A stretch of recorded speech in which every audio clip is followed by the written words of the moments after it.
This intro was pre-written. Adam Carolla.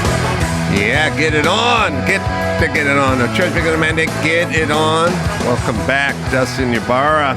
Yeah, buddy. Good to see you, my friend. Good seeing you, dude. We got Joe over there. He's going to be doing some news and chiming in as well.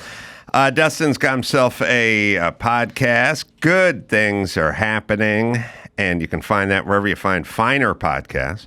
Also, lots of stand-up comedy coming up. And Dustin's a really funny stand-up comedian. I saw him at the Bobby Kennedy Jr. Event, which was a fun event. That was a fun event. Lots of buzz. I remember being backstage, and they were like, this young kid with the crazy hairs going up there. Keep an eye on him. Yeah. He's going places. Yeah, that's what makes me funny, the hair. The hair. Keep that. Yeah. Could you imagine if I was like all slicked down and stuff? You'd be like, who's this guy? Who's this straight edge funny. dude? Yeah. He's got a briefcase. Yeah, and a bow tie and a pocket liner. Remember, all you had to do was have a pocket liner to be a nerd? It was super easy. They just go, here, just put these horn-rimmed glasses on. Yeah. I mean, it was Christopher Reeves. Yeah. You know what I mean? It was like Superman. Like, that was the conceit. I mean, I know I'm not the first guy to come up with this concept, but I mean, the conceit was like, all you have to do, you're 6'2", you're 214 pounds, you're 3% body fat, chiseled chin, your chiseled jawline, but if you put these horn-rimmed glasses on, no woman will pay any attention to you ever. Nerd. Get out of here with your frames. Yeah. Oh, he's got a six-pack. Yeah. But look at those glasses. I can see his calves pushing through his slacks, but don't worry. Yeah. He's got those Coke bottles on. Yeah. He could never satisfy me in bed. What would he do with his glasses? Yeah. They would probably fog up. Yeah, what, he's going to teach me algebra or something? When he gets on top, are the glasses going to land on me, or has he got one of those Kurt Rambis straps? Like, come on. That's a reference for Joe, not for you. You're too young. No, I like the Kurt Rambis strap. It was so easy. We could do it with porn. Mm-hmm. You know, like they'd have the guy, and all he had is you had to part your hair.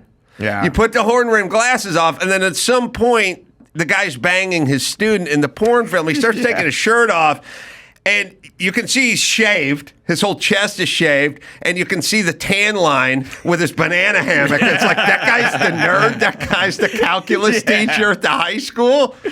Yeah, we were so easy to fool back then. Oh, yeah. The nerds got cool. Remember there was like Weezer, and then everyone started dressing. Oh, you got to blame Weezer. Yeah. You see a lot of nerds with tattoos now, too. Yeah. It's like, that, you're cool, man. You're not a nerd, man. Well, look, you know, I do have a theory, and it is a powerful one, which is the meek shall inherit the earth. You know, it's in the Bible. That was in Star Wars. Oh, no, the Bible? Okay. Oh, I don't know what was first. I thought Darth Vader said it. I don't know if the first Star Wars was before the Bible or the Bible came after the first.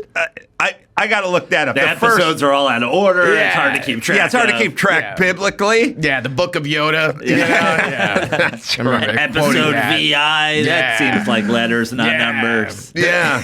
May the commandments be with you. I know it all. Yeah. So the meek shall inherit the earth, right? And they said that, and it didn't make sense for the first several thousand years because it was just guys who were bigger than other guys pounding the other guys into submission, right? Yeah. And like making love to their wives. Yeah, a lot of Goliaths. A lot of like, I'm bigger than you, so you're going to be my slave. Yeah. You know what I mean? Because if not, I'm getting you into a headlock. You know, it was pretty much that's how we work. Mm-hmm. That's how the Warriors code was. Like, whoever might makes right. You know, so what they had was the meek shall inherit the earth, and then the might makes right people showed up and went, fuck that, we're the might. Yeah. And they had a run for a long time. They did. But then they invented something called lawyers. And once they invented lawyers, the might have the right folks slowed the roll a little bit because the guy that got into a headlock is suing him now and wants his farm. Mm-hmm. So that's kind of, lawyers got involved. Then Silicon Valley got involved. Yes. And then you got these guys from Silicon Valley, and like they're billionaires. Oh yeah, they're not. It's not like that guy has $18 million worth of net worth. You know, it's not like Al Roker money. Yeah, it's like Al Roker money. Get out of here. Get the fuck out of here. Yeah. I have Al Roker money. That doesn't serve me. What's Al Roker's net worth? I got to see if I got Al Roker money. But the whole point is they're not talking about Al Roker money. Yeah. You know, or AR money, as they They call can it. buy and sell Al Roker. That's right. 10 times. I mean, they shouldn't because Everyone's talking 10 about 10 times over, by the way, they could buy and sell Al Roker. Everyone's talking about the Diddy parties, the Al Roker parties. Those are the ones, yeah. Oh, yeah. Pre-stomach staple, yeah. Oh, yeah. Instead of baby oil, it's 70 just million. oil. Now he's got me. Oh. He's got me. Nah, those are never right. I bet you Celebrity Net Worth has you higher than that, right? No, I'm not dude. higher than Al Roker. Those aren't right. I look up myself sometimes on Celebrity Net Worth and it says that I'm like $3 million. I'm like, what are you talking about, man? I look at mine, it says I'm in the positive, and I'm like, what are you talking about? That's not. I'm in debt. Yeah. Yours, there's Adam Carolla. mine says 20 million bucks. Yours doesn't say you can't afford the data you're using to look yourself up. Log out now. You're over your limit. Yeah. They haven't consulted Spectrum Wireless. That would bring it down. Checking this from a library. Mark Zuckerberg has way more than Al Roker money. Like, these are the nerdiest of the nerds, and they're the most elite and most powerful. And I mean, Bill Gates is like buying land and fucking working on crops and working on vaccines, and he's shaping our society, or he's trying to mold society. Like, these people are, it's not enough that they just be rich. Oh, no. They want to be part of it now. Yeah, it used to be like, whoa, you're going to be rich. What are you going to do? I'm doing some coke. I'm getting my dick sucked. What are you doing? That's what I'm doing. And it's like, oh, no, I'm shaping society in my image back to the Bible. It's now. like the bad guy in Roadhouse was rich. You know, that that's guy what you was expected rich. a rich guy to be. Like, okay. Oh, yeah, no, the rich guys, Roadhouse rich and Roadhouse Roker rich. Yeah. The 2 R's of rich. Yeah. The rich guy in Roadhouse drove a bone stock convertible 87 Mustang. He drove a $14,000 car.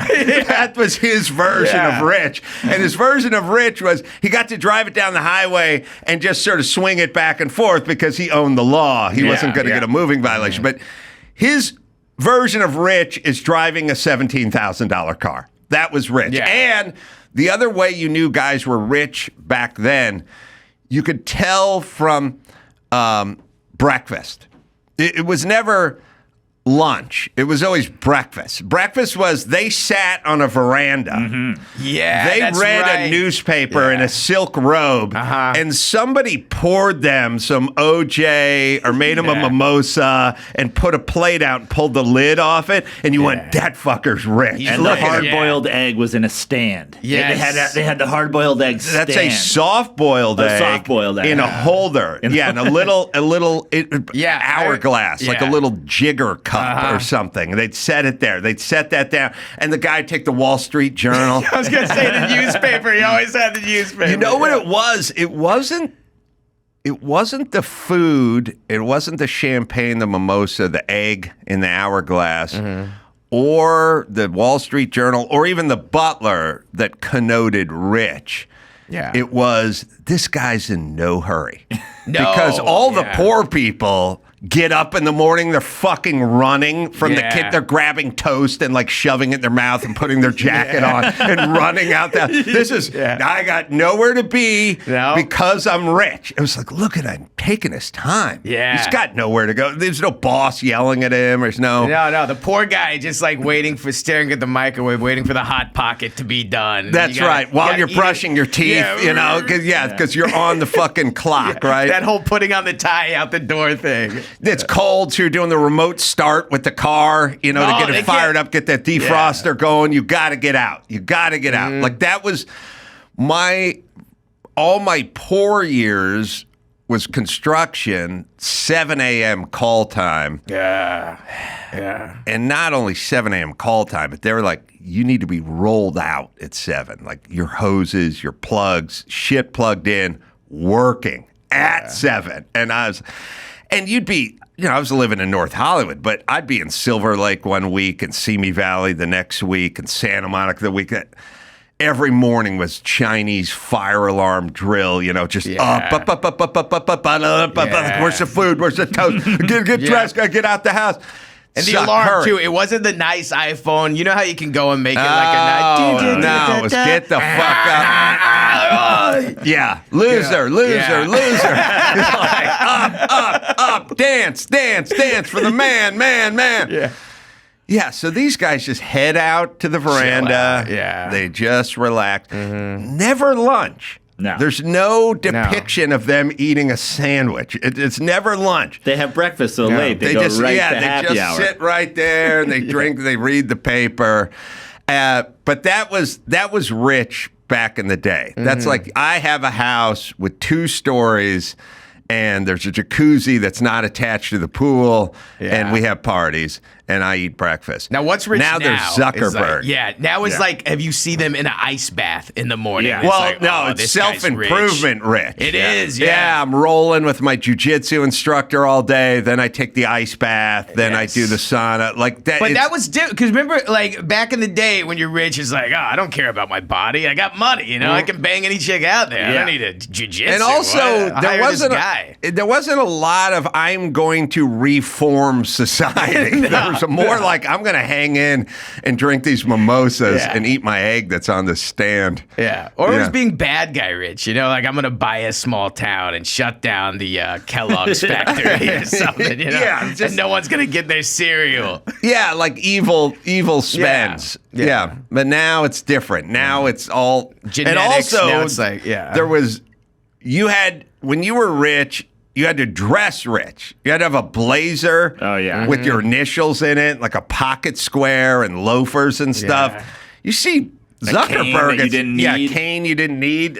Maybe the sword in it. Zuckerberg That's a really rich guy. He's like, sword cane. Yeah. It's all cargo shorts and he's just fucking he shops at the Old Navy. Yeah. When's the last time you saw a monogram on a rich guy, white? I'm going white. Blacks are keeping it real. Now the blacks are like, hey, I'm fucking rich. Yeah. This is new. P. Diddy's umbrella guy's got a monogram. Sure. I'm buying my mom a Cadillac and putting my jersey number on the hood. Yeah. Like I'm going fucking leaning into this rich shit. Yeah. Yeah. Tyreek Hill rich. Yeah. Can you guys riddle me this? I mean, Joe's probably a little more versed in this, but there's rules in the NFL about uniforms and codes and stuff. And like, I was watching one of the games a couple of weeks ago, but receiver got up and the big gold cross come hanging out of his shirt. The thing's 2.5, 3 inches tall, 2 inches wide.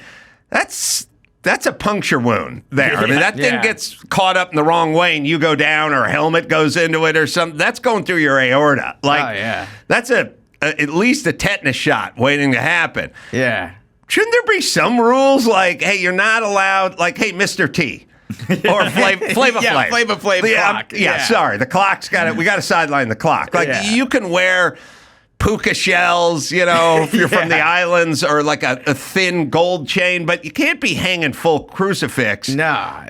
Dude, even when I see like the players with dreadlocks and stuff, I'm like, dude, that's dangerous, man. Yeah. Some of the dudes with the predator hair, man. Right. And that's the workaround that the NFL tries to use to dissuade them, which is if it's hanging off you, it can be used to pull you down. So like you can pull guys down by their dreads. You can pull them down by their cross. Oh. But you would think that would be enough reason not to wear it. But they love it. The one that really is abusing the shit out of this is the WNBA, because those chicks have the full predator dreads going down to their waist. And they're posting up, and then they whip around, and it's like you got to defend this chick, but I'm going to take a mop, and I'm just going to smack you in the head with it, and then you see if she can get a step on you. It's like, I bet she could. I bet she could if my retina was detached. I bet, because she's got beads and her 3-foot long hair. That little razor wire in there. Yeah, she's weaponizing it now. Shouldn't there be? I mean, I know everyone's freaked out about the culture. Like, okay, that's a cultural. Like, we don't want to.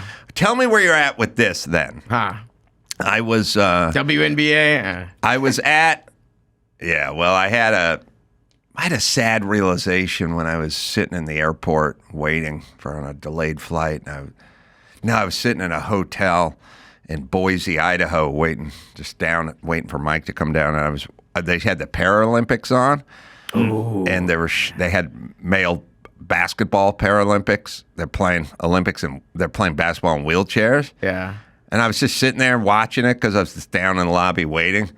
And I was like, I think I enjoy this more than the WNBA. And I thought, that is, ladies, that is a sad testimonial that I would watch men confined to a wheelchair play basketball of all sports. See, that'd be interesting to have the best of the WNBA versus the best of the paraplegics and just see who wins, man. Because they would never have that happen. But it would just be interesting to see. I'll go with the ladies. Ladies win. They would have that to one. Yeah.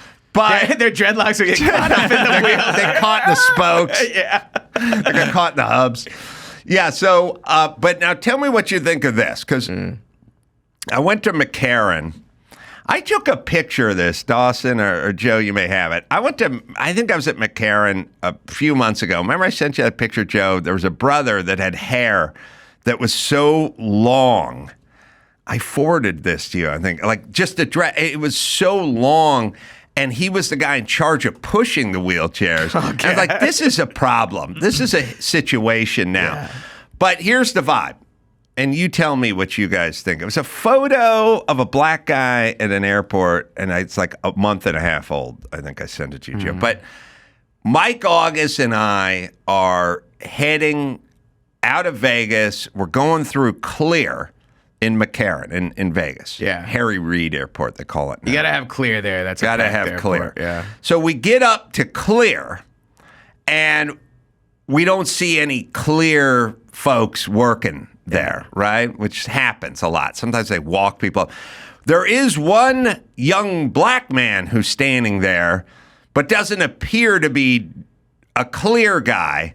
Yeah, that's the guy. If you zoom in on this guy, look, at what point does your boss go, hey man, you push wheelchairs for a living and your hair goes past your waist. Oh, wow. And this guy had it, you can go even tighter. This guy had it, if you can't, this guy had it knotted up. It was like so fucking long.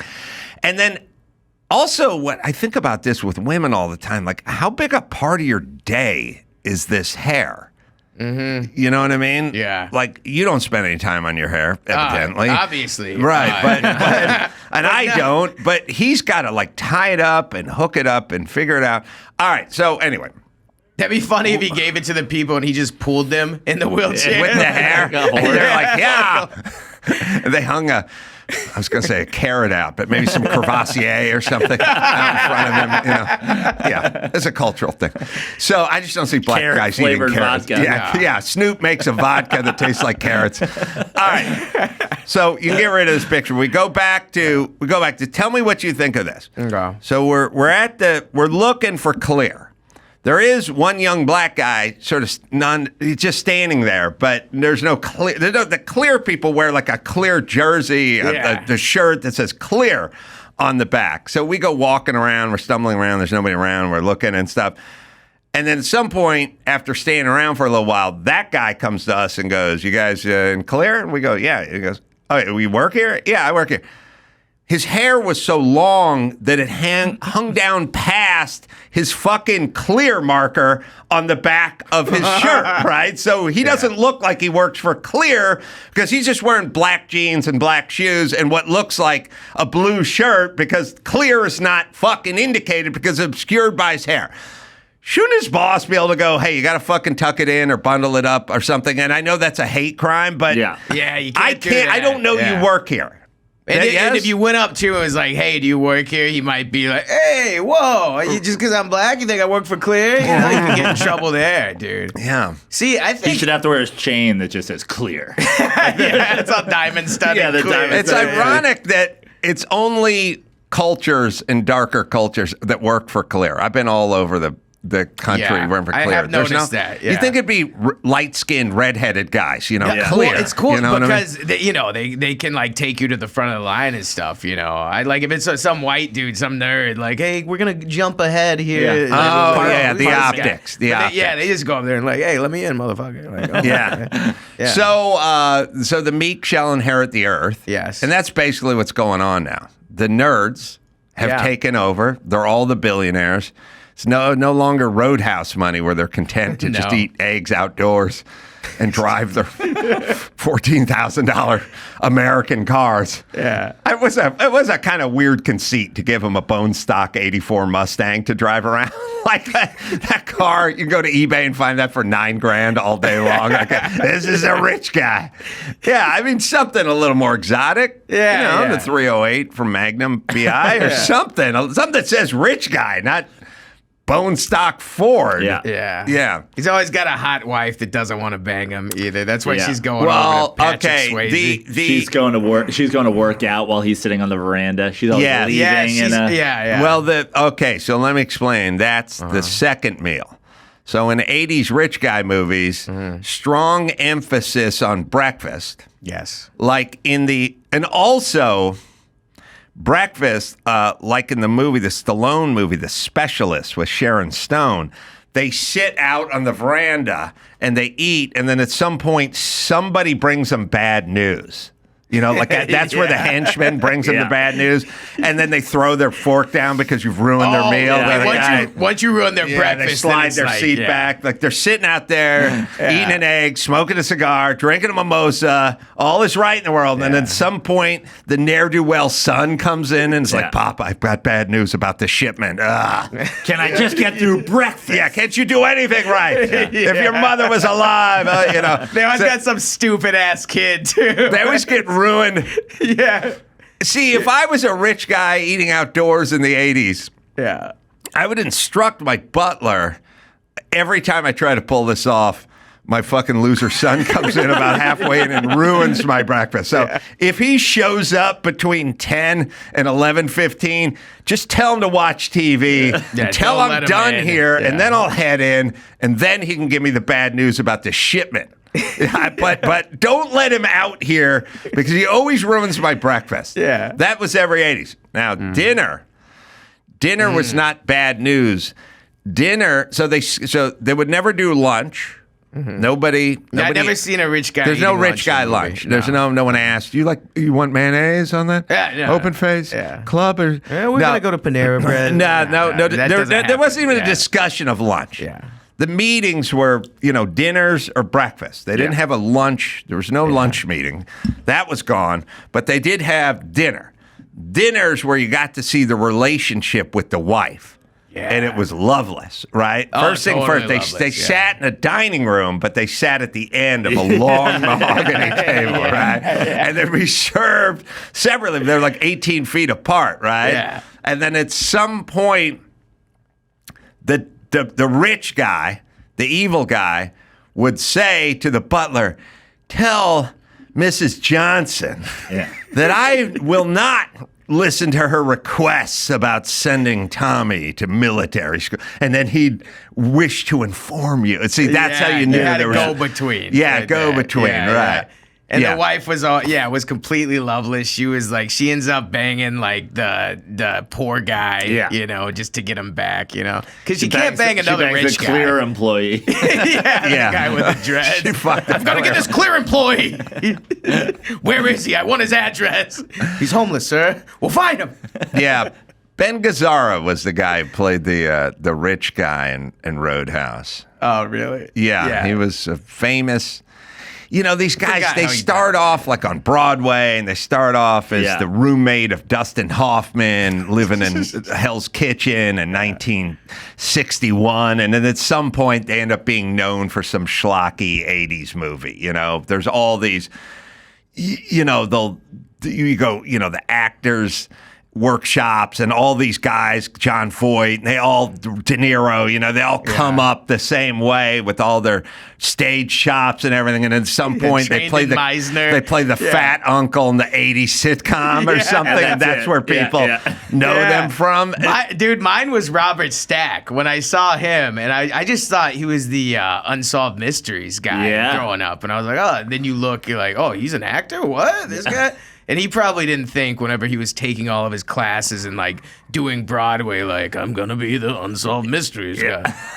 Yeah, no, they end up like Agnes Moorehead, who played in Dora on Bewitched. She was great name, very sexy. Agnes Moorehead. She was the star of the silver screen, and then like 1967, she's just playing the fucking kooky witch mother-in-law in this schlocky sitcom, and then she died. Then they go. That's what they do last. Yeah, and then that's how we know them. The mom in The Sopranos. I watched that Sopranos documentary. Yeah, me too. She was like she did everything. So much acting work, Right. And that was her last thing. Tony Soprano's disgruntled mom. Yeah. And she died during the series too.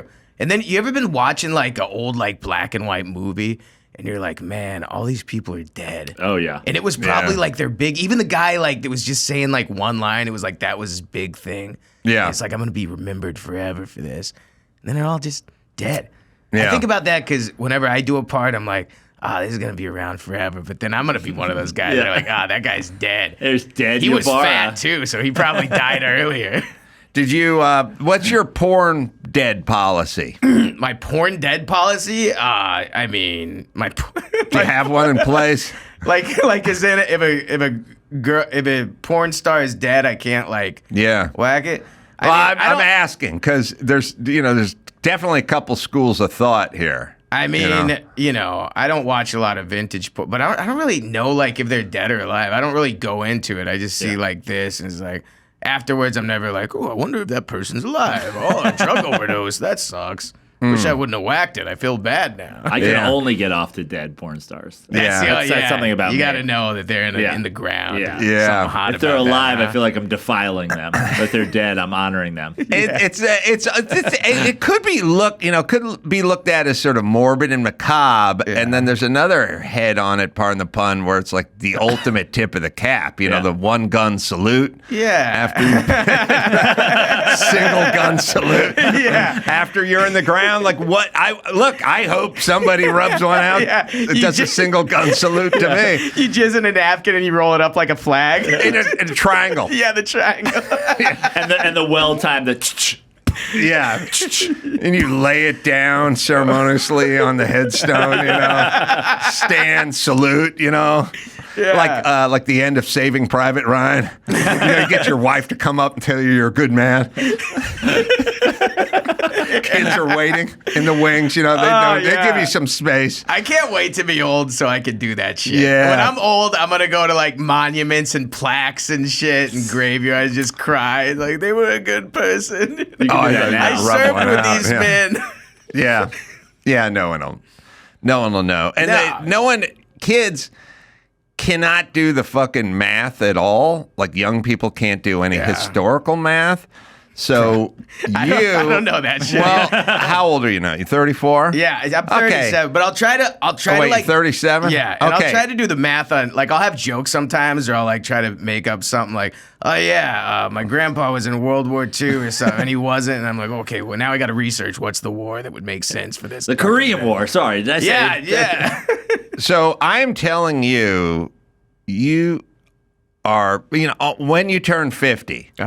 You can start talking about your old unit in Vietnam. Okay. And no fucking Dumbo 19-year-old chick will fucking question you ever. They would have no fucking idea, just say when we're... Well, I feel like you could start dropping some racial slurs around 50. And they'll just be like, that's from his time. Yeah, that's from... Everyone said that back then. He was born in the 80s. Yeah.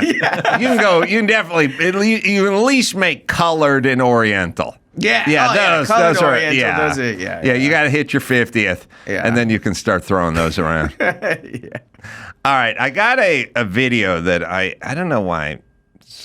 I don't know if people just tweet me stuff to anger me. I think that's what it is. Yeah, I think that is what it is. This is Jamie Mewes. This is from Jay and Silent Bob. Now, so I didn't know this was him. I just watched a video. I didn't do the math.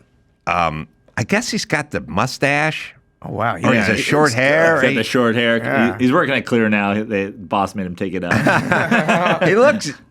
I didn't recognize him. He looks better, though. He looks... No, I think he's like sober and got his hair cut and straight edge, and good for him. God, I wish, when I got sober, I just kind of looked the same. I think I look worse now than when I was partying. No. Well... I think I do, dude. No. You're clear-eyed. Okay. Yeah. You're good. I don't reek of booze. You look good. Yeah. I'm here on time. You don't have stuff in your beard. Yeah, I don't smell like piss. Yeah. I don't know why this struck me, but I don't know what happened to dudes.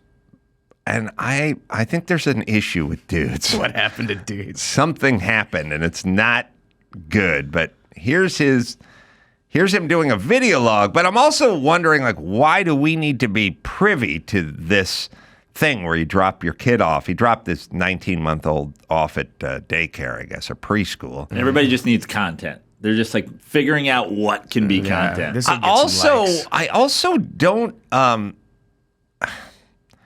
This concept that we have to have. There's kindergarten and then there's pre-kindergarten. You don't have kids. You don't have kids. Mm-hmm. So here's what having kids. Here's how having kids works. You have kids. You know how you were raised, which was free range, free for all, fucking run outside, run through the hose, run through the sprinklers in your underpants, chuck dirt clods at everybody. Like just whatever, whenever, who cares? TV dinners, and just fucking just raised like a feral child in the woods. As long as you're home by 9, it's good. Yeah, right. That's it. And then you have kids, and then they explain to you all the things you need to do so that the kid turns out good and healthy. And the first thing you get is you get a lot of Purell discussions, a lot of slather the Purell on, a lot of don't touch the kid without, a lot of go wash your hands. Now, it's all hysterical moms, and they're all doing damage to the kids because it turns out every kid has a peanut allergy now because all the fucking hysteric moms removed all the peanuts. The kids needed exposure to this, but they didn't get it. And it turns out they're all asthmatic and they'll have gut issues because we covered them with Purell. And none of the no Amish kids have all this because they have indoor, outdoor dogs and they roll around in the fucking hay and they don't get vaccinated and they don't have antibiotics and they just fucking live off the land in the dirt. Yeah. They don't have anything, but you got to deal with hysterical fucking white women who think they know something because they watch Oprah and they actually harm your kids. So, but you can't win that argument. You need these germs, right? Yes. Like you need to go touch the rails and stuff of the subway and like lick your hand and stuff like that, right? Well, I don't know about the third rail of the subway. You'd be electrocuted, but the handrail. Yeah, the handrail. Yeah. Well, you said subway, so I got a little confused. If you're too clean, your immune system's gonna like fall apart. Okay, listen to me, everybody, and everyone is like, well. With me, because I have no formal education. You're my go-to science guy. Thank you. Yeah, they're like, what the fuck do you know? I don't know. I got everything about COVID right. So, yes, I have no education, but I got everything about COVID. Everything about COVID right. But I have no education. So I get things right all the fucking time. Here it is. Your body, your immune system, and your mind, all with the body, you know that when you go to outer space and they spend too much time up in the module, they lose bone density and muscle mass because there's no gravity and they're just floating around and there's no resistance. Yeah. So there's a big problem with astronauts spending too much time up there because they lose bone mass. Yeah, and they stuff come like back that. in there. They don't know how to walk and shit. Yeah, you have to have something pushing against you a little. Yeah. Okay.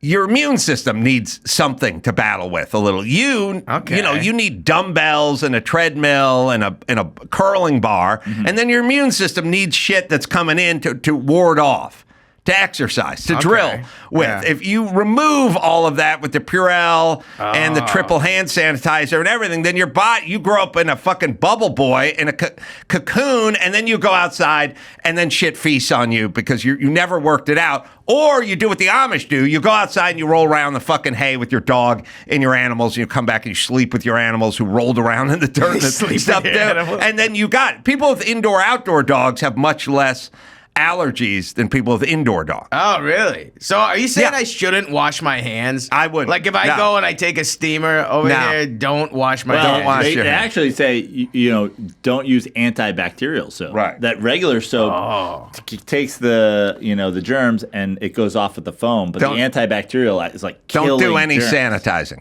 Don't do any sanitizing. No sanitizing. It's all bad for you. Well, look, every kid's got an allergy now. No kid had an allergy when I was a kid. So whatever it is, we protect the kids. And then, dude, you know what would be a good idea? What if we had like dirty daycare? And it was just I like filthy, that. and you bring your kids, and there's like just trash everywhere and pizza boxes. Yeah, meet your teacher, Yeah. Artie Lang. Yeah, smoking. Welcome to dirty Hands a daycare. kid of beer. Yeah, It's a garbage pail kids. we're improving immune systems. Yeah. Snotty Sam and Yeah, all right. Today's fort day. Here's your shovel. Yeah, just get them dirty, and then their immune systems, they can fight off any disease. So man. we also decided that the kids, I don't know what this fucking thing is. They need a head start, like going to school in the first grade's not enough, No. You need kindergarten. They go, all right. Oh, you need pre-kindergarten. It's like just previous kindergarten. Yeah, while you're pregnant, you need to put these earbuds on your belly, and it'll give math equations. Yeah, preschool. Wait, that's previous school. Yeah, that's before school. Yeah. All right. That's a discussion I from know. yesterday. I heard All right. your podcast. The other day. Before. Okay. I'm not nuts, is what I'm saying. Even as much as everyone gives their greatest efforts to make me think I'm nuts all the time. But all right. We don't need it. They do this fucking thing. So, first things, all this shit's a racket. All the Purelling and all the... My son was born, and the fucking pediatrician goes, here's the ruse. Here's the racket. They go... his skull is a little asymmetrical. Like, you may want to consult the whatever. Then I jump in and I go, he's fucking fine. I've never met anyone with a corrective helmet. There's nobody I ever went to school with. Everyone is fucking fine. This is a fucking racket. They send the mom, the concern. Well, and they go, see, the first person leads it in. It's perfect. The first doctor, who's all part of the fucking ruse, goes, I'm not a cranial expert, but you should talk to one just to make sure, whatever, which sounds reasonable, and it also sounds like they're being responsible. A cranial expert. Yeah, How do then get you that take job? the fucking kid over there, and then you bring him, you make an appointment, and then the person goes, ooh, oh yeah, no, that's, we got an issue there. Ooh, and then they yikes. make a fucking mold of your kid's head, and then they give you a fucking corrective hockey helmet that costs $4,300, and then they let you go. And then you go, what do we do with this hockey helmet? And they go, well, you have to wear it like 23 out of 24 hours for like 6 months or whatever. And then I go, how's this possible that nobody I've ever met wore one of these things? And now 33% of kids born, oh, by the way, only to rich white people. Then it just doesn't affect the fucking inner city at all. Their heads are fine. Our heads are fucked up. Emmy's kid needed one of these. Joel McHale's kid, all the greats, by the way. All the greats. Needed one of these. My kid needed one. And so I go, what the fuck is this? What is this?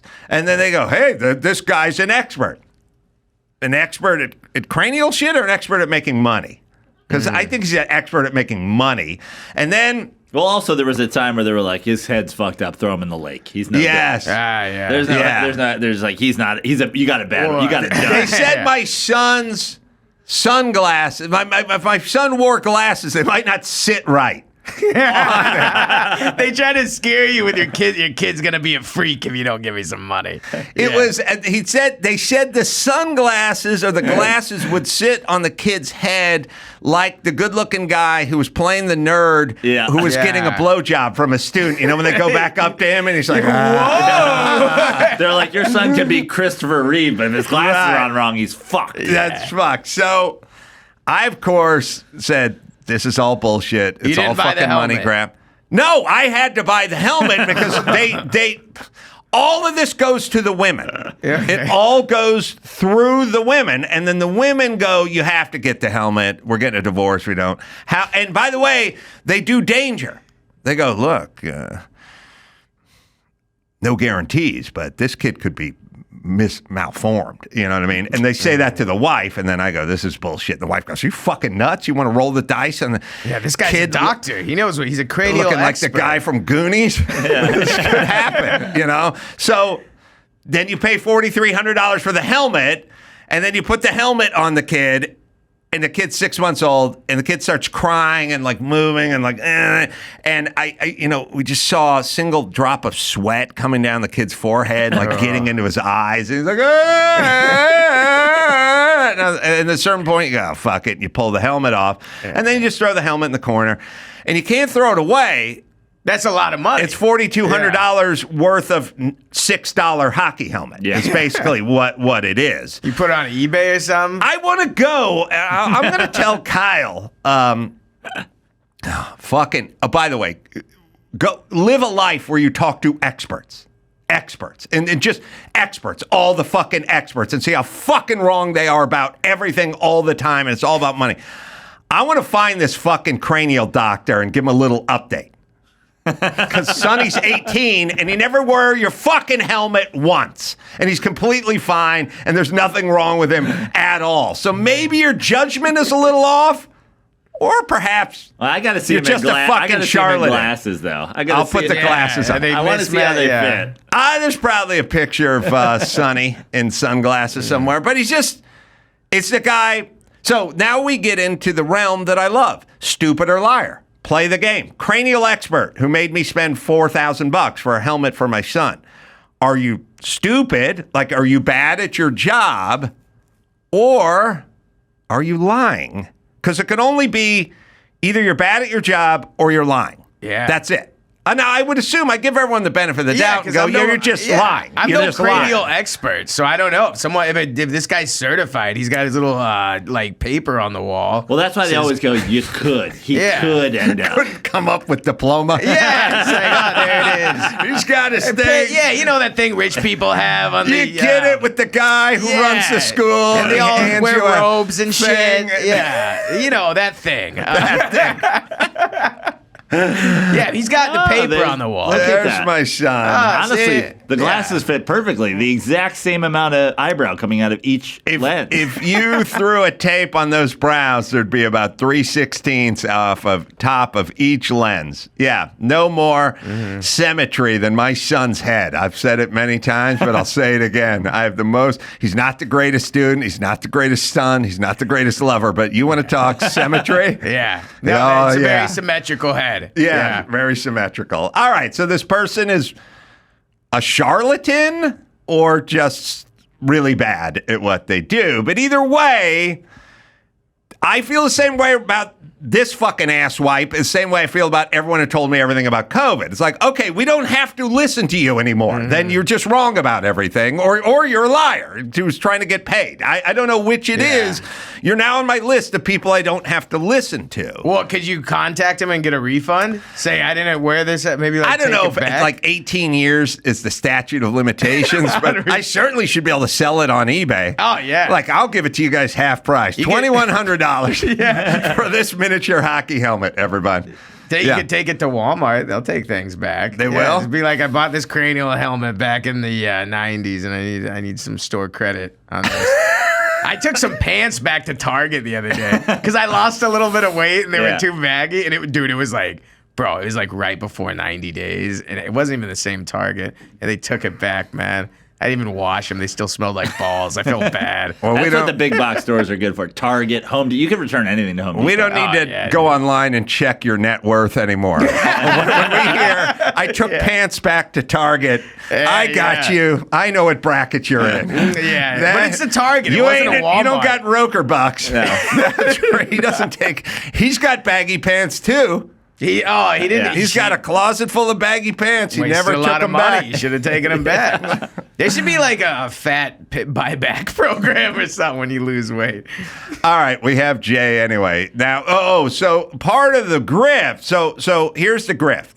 The grift is we don't really give a fuck about black or Hispanic or poor kids, but white kids have hysterical moms and then dads who are gone all day as lawyers and shit and making money. So all we got to do is brainwash the stupid moms into being scared about shit, and then they'll do all the heavy lifting. They did it like little retarded foot soldiers right through COVID. They just did take your shoes off before you come back into the house. Like, what's that have to? I'm watching Hoda Coffee. She said that somebody got, and I'm like, oh, okay. So they hang around. They get their brains polluted by Procter and Gamble and Upjohn and all the big pharma and Madison and all the fucking news and Big Helmet, Big Purell, and they get their brains polluted, and then they go on shopping sprees and they buy all the shit products that are bad for your kid, and they get them triple vaxxed, and they do all because they're good little retarded soldiers because they love their family, because every commercial's like, you have a son, you love your son, They do those commercials where it's like the kid when he's an infant, the shout out to P. Diddy, the baby oil one where they're like rubbing in. La, la, la, la. You love your little. And I could remember, like when my kids were infants, it'd always be like, you got to put the moisturizer on them. I go, first off, they've never seen the sun. They wear a hooded onesie with feet built in. Like, they've never seen the sun. Number one, we're raising them like fucking mushrooms. Yeah, they're like a Victorian princess. Yes. They're like albinos with white eyes. It burns. And they're living. What do we got to reap? Their skin. Yeah. When you see the commercials at night, they got the 65-year-old woman going, my skin feels like I'm in my 20s. Their skin is 6 months old. Nobody needs moisturizer less than 6-month-old skin. But I saw the commercial where the loving mom slathered it. Yeah. All over the fucking kid. Oh, I can still smell like the pink Johnson & Johnson baby cream. Yes. And then the la, la, la. Oh, okay, that white woman loves her kid. Look at her. Go buy some of that shit. That's what we do. And they have soft skin. They've been living in a vagina for like 9 months. That's one of the softest places ever. They don't need them. They still got some of that. You think you get crow's feet in a vagina? Oh, fuck no. Maybe when you come out. And first and all. Maybe just for a minute. Women treat their kid like men treat a brisket. Yeah. It's too dry. Yeah. Don't that's touch a good comparison. Yeah, it is. Yeah, let it sit. Yeah, don't open it. Don't open it. If you're looking, you're not cooking. Come on, close it. No, I took a 2-pronged fork once and shoved it into a steak, and Jimmy's like, get the fuck out. What are you doing? You're letting all the juices out. I'm like, I don't know anything. I got to paint it with other juices. I saw Fred Flintstone do it this way. I didn't know. I was with my fiance's family this past week, and they grilled some steaks, and the dad was like doing all this shit, and I'm like, oh my God, but I don't want to say anything. Yeah. But you're just watching. You're like, this is going to be dry as fuck. Whatever. So it's all a ruse. By the way, coincidentally, it all leads to money. It all goes to big pharma or Procter and Gamble or whatever, the teachers' unions. Like it's always some course that leads to money. Like if the fucking corrective helmet was just complimentary from the hospital, there'd be no push. No, it's a big push because it's money and it's not covered by insurance either, so you got to pay the guy out of your pocket. So then there's preschool and then like pre-K and kinder K and whatever. And then you go, the kid's a year and a half year old. What the fuck? Why are we dropping them off somewhere? They're just sitting a pile of their own shit. They don't even know what a block is with an initial on it anymore. And they're like, then you get the speech from the mom. You don't want them to fall behind, do you? You don't fall behind. And it's like, see, that's the other moms. They get the other moms weaponized, right? And they go, hey, let's do brunch and let's fill each other's heads with retarded notions that aren't true but scary. So then they go, you've got little Brandon started in pre-K, and they go, no. I went, you got to get him going. It's gonna fall behind. And then they do this thing where they go, well, so I don't get it. There's no learning that can go on because the kid's 21 months old. So what are we learning over here? And they go, well, they got to learn to socialize. They got to learn to be around. It's like, okay, but how we do it in the past? Like, you think that's how it works? Like, I meet a friend for lunch and I just start swinging on him because I didn't go to pre-K. You know what I mean? Didn't do the program. You could tell. Yeah, the waitress, like I say to the waitress, like, do you have spicy deli mustard? And she goes, just the yellow. And I throw the table and chuck my glass across the thing, like, because I never learned to interact. Yeah, throw away with your big ass head. My big mouse-formed head. Mount Rushmore head. I take my ill-fitting sunglasses off and throw them at, like, how did the rest of the world learn to communicate before this fucking trumped-up bullshit that you guys invented to get someone got a fucking payday? Yeah. How's this work? How are we interacting? What are babies going to talk about? They gotta learn to... And you said it's money. Like, you can't go to public school for free until you're in, like, first grade. So if you want to send your kid to preschool, that's coming out of pocket. Yeah. Oh, yeah. And then all the fucking retarded politicians do the same thing. Like, Kamala Harris, like, we need programs for preschool so they can get a head start. You know what I mean? And by the way, if everyone gets a head start, then is there a head start? No one's getting a head start. Like, what if we need a couple of late What if we bloomers? just do a marathon and we go, hey, I'm going to give you a 2-mile head start and everyone else in the race? Yeah, if Kamala really cared, she'd only send black kids to preschool. Yes. Close that head start that we got. That's right. Just Close the gap. Close the gap. Close that gap. All right, so Jay...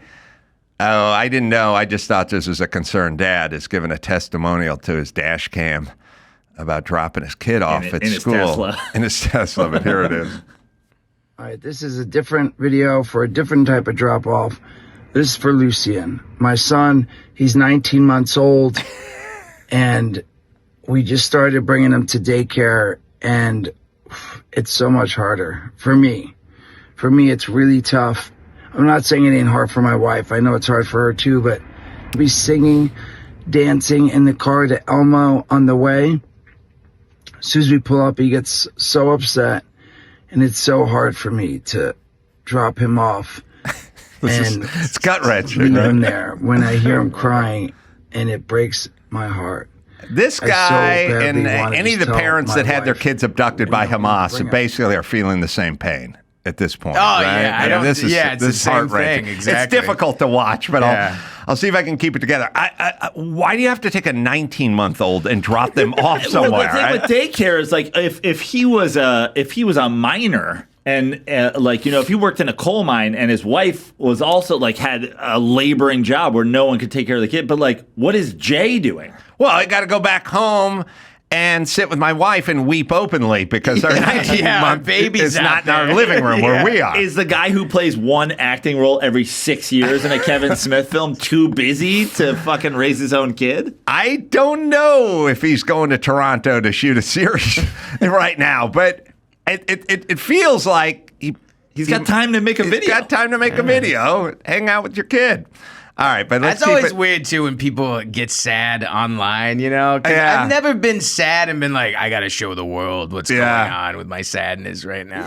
Yeah. I feel like, because I got friends that'll just make fun of me. Like, you pussy, what are you doing? People go, are you crying? I'm like, no. Yeah. It's so weird. McDonald's said the breakfast was 10:30, and I'm here at 10:25, and they stopped serving it. It is a weird conceit, you know. I hate it, bro, when people cry online. I don't get it. Like, just because cry by yourself, man. It feels real self-indulgent. It does, yeah. And it also feels cloying. Like I'm going to film myself going, hey, man, I went in my closet and there was a shoebox up. It was a Puma shoebox up on the upper shelf. Brand new. And I was like, oh, wow, there's some brand new Pumas that I missed or forgot about maybe when I moved. So I went up there and I took the shoebox down and I opened it up and it was my old shoes when I bought the Pumas that they put back into the box. And I'm super bummed out now. And I'm sure this has happened to many of you. Yeah, and the whole time, like, in the arms of an angel. And not only that, but my Rams were up by 4 points with less than 2.5 minutes left in the fourth quarter, and they had the ball. And Arizona beat them by 3. And they said statistically there was only 11% chance that Arizona would win this game. But between the old shoes and now my Rams going 0-1. Anyway, I'm going to sign off before people comment you're in our prayers. I'm like, all right. Yeah. The same thing happened to me, only it was a Reebok box. Sorry. He dropped. Well, let's continue this for fun. He dropped this kid off. And leave him there when I hear him crying, and it breaks my heart. Oh, man. I so badly want to just tell my wife, we don't need to bring him. He doesn't need to go to daycare. Logically, I know it's going to be better in the long run. He's going to get used to it. He's going to interact with kids. He's going to have fun. And he's going to learn stuff and learn to share. But it's been about 3 weeks, and he still cries every time we drop him off. And it breaks my heart. As I'm walking out of the driveway, I hear him crying still. Instincts are to turn around and be like, forget about it. I changed my mind. Can't do This it. one I feel like is so much tougher in a different way. This is all just him being comfortable and uncomfortable, and me being very uncomfortable. This is powerful. My emotions, my heart. Almost want to cry because it breaks my heart so much. So I will leave it at that. Yeah. Thank you for that important insight and update. Yeah, that was I've tough, never met man. someone who dropped their kids off somewhere. Yeah. Is this going on a bigger scale? I don't know. Like, who's going to put an end to this? This kid's being traumatized. That's tough. He's 19 months old and learning to share. You know what 19 months old do when you try to take their pudding pop? They fucking punch you in the balls. They just fucking knock you over and walk, and they take your fucking pudding pop. That's how they do it.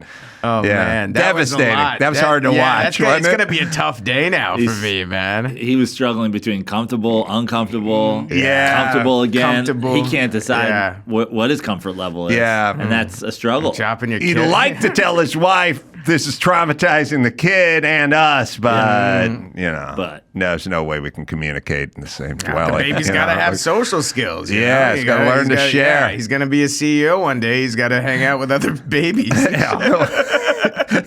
Yes, he's got to learn at 19. Probably teaching your kid not to share, like not letting them learn to share, Yeah, would be how you become a exactly. CEO, Yeah. right? He's like, all the money. Dude, Yeah. I don't even have memories from that. I was Like, about can your to say brain that. even, I like, know, make I have- shit at that point. Earliest memory was in the first grade or pre something at a school in Pennsylvania, walking through a supermarket with my mom and seeing my teacher Doris, turn the corner. And even at age 6, going, oh, shit. I was already on the shit list. I was already a shit student. Before anyone knew, I couldn't even read or write. I'd already fallen back to They the left back you of the behind. class. They didn't get you your head start. I didn't. I remember teacher Doris turned the corner and I was like, oh no. great. Yeah. And like dread, like she's going to narc me out. That's your first memory? It's early on it. Yeah. And then she turned the corner and sure enough, ran on my mom. And then they had a fucking powwow about what a shit student I was. And I was like, oh, God damn.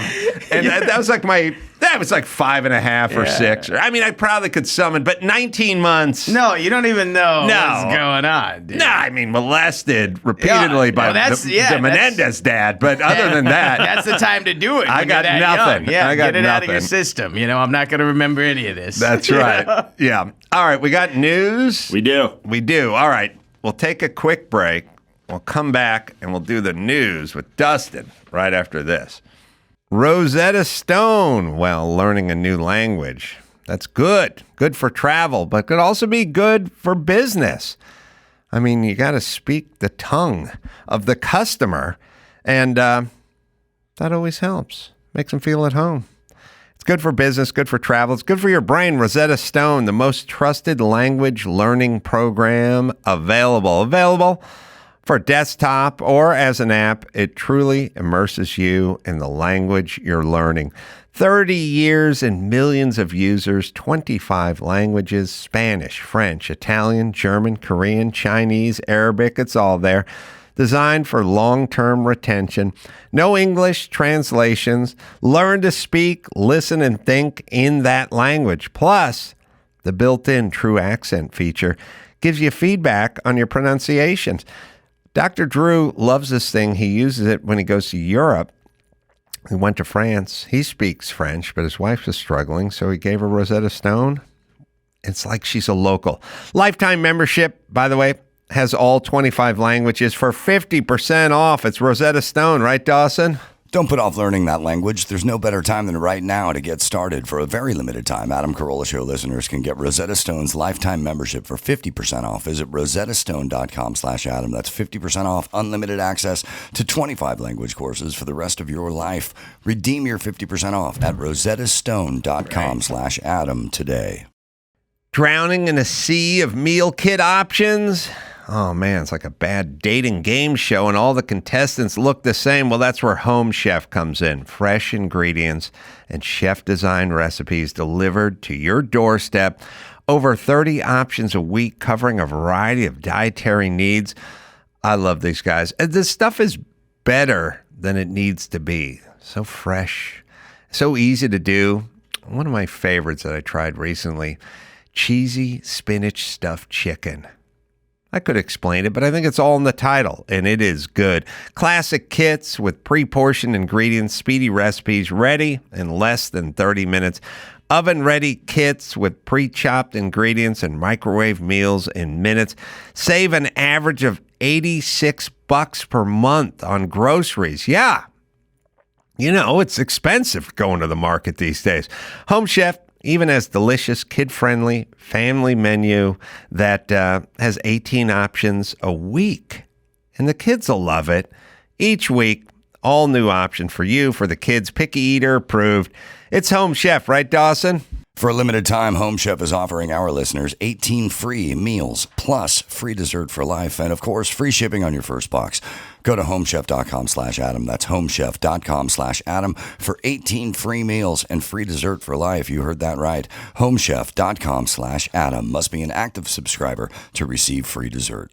I get the drunk munchies so bad, dude. I went to McDonald's one time. I tried to get a 20-piece nugget. That was it. The dude was like, "You just want to do 50 for $10?" And I'm like, "Are you a cop or something? 'Cause that's like way too cheap for nuggets, bro." Like, I'm drunk, but I know what I can do when I see it, all right? I look in my wallet. I have a $20 bill. I'm like, oh my God, let me get 100, okay? 100 nuggets, man. And he looks at me, he's like, "That's gonna take a while." And I'm like, "I just ordered 100 nuggets. You think I have shit to do?" No, I don't. I'm not on my way to a business meeting, all right? You guys don't know what waiting is until you've waited for a McDonald's employee to count to 100. Man, don't make any plans.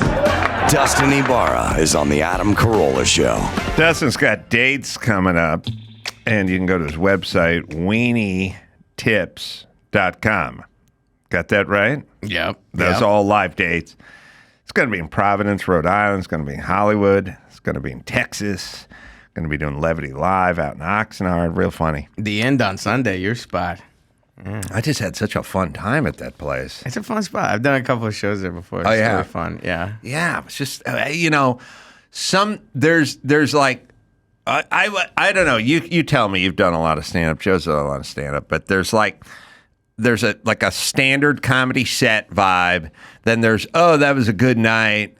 And then there's that was kind of weak, kind of bad night. Mm-hmm. And then there's kind of, oh, that was rock and roll. That kind of felt kind of rock and rolly. You know, that place felt kind of rock and rolly. It's Like a good that- room. Yeah. I agree. It's like, because we were talking before how it's like just in California, in the LA area, there's different crowds. Like if you go to Hollywood and stuff, it's kind of like that a little bit. Like, whoa, what did he say just now? You know, you can kind of picture the comic that's going to kill at the Hollywood.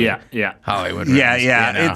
you know? L.A. is tough. The Valley's tough. Like Hollywood's tough. They're kind of woke or South something. Bay's great, dude. Yeah, you want. I don't know, but see, here's the question, because we can't just write off the Hollywood crowd or I played whatever the Santa Monica place is. I'm like, oh boy, this is not good. This is not a good idea. Don't feel like a rock star there. No, this is like George Michael playing Sturgis or something. Like, hey, homo, why don't you get your gay ass off the stage? Like guy's throwing revs and Harleys when he's hitting the high notes. Like that. That was not my crowd. You know what I mean? But if Janine Garofalo was playing there, then maybe they'd go like, "Oh, this is fucking awesome." Yeah. So we sit on. So I think do. She gets a lot of that's fucking awesome. But I do a lot of. You know, it's not politically correct. Yeah. Making fun of Biden. You know, making fun of politically correct people and stuff like that. So it's not going to go over well at the Hollywood Improv. No. I mean, sometimes, but not really. You know, there's it's a certain crowd there, right? The whole so then, Hollywood crowd. But then, but I don't want to be naive. I go, well, then I go to the end. I get the Orange County crowd. That's a good crowd. Yeah. But it wouldn't be good for Mark Maron. No. It would be good for me, and then his crowd wouldn't be good for me, but it'd be good for him. So it's like I can't just go good crowd, bad crowd. You have to go what crowd and what are you saying? Yeah. If I got up there and just like lamented about the death of one of my cats for 20 minutes or talked about dropping off my 19-month-old, so powerful. And I came to tears, and maybe they would like me. Yeah, Netflix. You know what I special. mean? Yeah. Yeah, it's weird at different crowds. I think the best Mexican crowds are probably my favorite crowds. Absolutely. Mexican, dude, do you agree? 100%. Mexican best crowds ever. For sure. Great tippers too. You know, everyone's happy. Yeah. Mexicans show up too. I want more They want to buy Mexican you fans. drinks after. Yeah, Hey, bro, let me get you a drink, bro. Bro, if you do, say I go to a club and this dude comes out, this white guy's like, I'm going to bring my whole family to the show. It's like two people with a Mexican says. It's like, shit, man. It's sold out. There's a lady breastfeeding Just in three the front row. families. Three Mexican families selling at the Ice House. They're great. I'm trying to get more, because I'm half Mexican, you know? So I've been trying to write more Mexican material and be like, okay, yeah. And Mexicans love to be made fun of. They do, yeah. White people hate to be made fun of. No. I'm half Mexican, like Kamala Harris is half black. You know what I'm saying? It's like, in there somewhere. Yeah, if I'm around Mexicans, I'll turn it up. You know what I'm saying? I'll be like, hey. You suffer from the same debilitating name disease that I do. Why? Well, I'm Italian, or basically half Italian, Okay. but I got the fucked up first name of Adam. Oh, There's nobody named Adam. No. I never met an Italian Adam. There's been like 2,600 Sopranos characters. Anyone named Adam in that group? No. There's no Mexicans named Dustin. No. So I might you're be the only fucked. Mexican Dustin. No, because obviously if you're like Roberto, you got it. Yeah. Right? And if you're Roberto, Jose, you got it. You got it. And if I'm Tony Carolla, oh, that's a good Giuseppe, Yeah. I mean, even a sort of mid-level Robert, Yeah. people would know. Yeah, Bobby Carolla. Bobby Carolla. right. But it would work. He's It would a work. rat, Bobby Carolla. No, but I Fucking rat. get the Jew name Adam, and you get the gay name Dustin. It is a gay name. Right, Yeah. so now my you're- mom looked through a big book of gay baby names. The Dustin. gayest baby names ever. Dustin were the first 5. Yeah. Yeah. So Followed she by went- cockmouth. Yeah. Jizzy, and then there was prolapsed anus was Yeah. number 7. Yeah. So you got the gay name with the Spanish last name. Yeah. But nobody is doing the math, so Yeah. I get mistaken for Jew and you get gay, Yeah, and it all the doesn't time. work. Yeah. If you wanted to get the Hispanic crowd in, you'd have to tweak that front. To be honest, I would be happy with a gay crowd too. You know, But no, If but they you're spend money. They But you're buy neither drinks. feast nor Yeah. foul. You're right. You're not gay or Mexican. I know. That's He's I'm not distracting, Italian or Jewish. We're in a no man's land of no fans. No. That's Yeah, why so- you have no fans. Maybe I should. Yeah. Maybe I should be Asian. Asians come out. No, but you know? can't just wildly pick shit. It's 2024. Well, Who says maybe I you're can't? right. Maybe you're I can right. I can get the surgery. I think. Can we just go? Can you just change your name to Carlos? Carlos Ybarra. But then people are gonna come out and think, oh, we're gonna get a Mexican ass show. Then I'm up there like, nuggets, Well, you gotta. is this? Well, just go with. I ordered 100 gyros.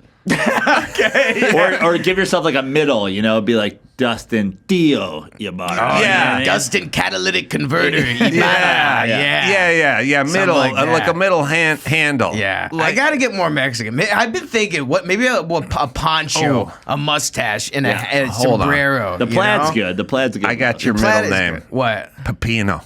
Papino. Oh, Yeah, just Bro, roll it. Roll it that's for me. good. Let's hear it. Let's hear this. Papino. Yeah, but Dustin the whole thing. Papino Ybarra. Oh, just put the Pepino in there. Dude, I like that. I could see, and then that would eventually become my stage name, just Papino.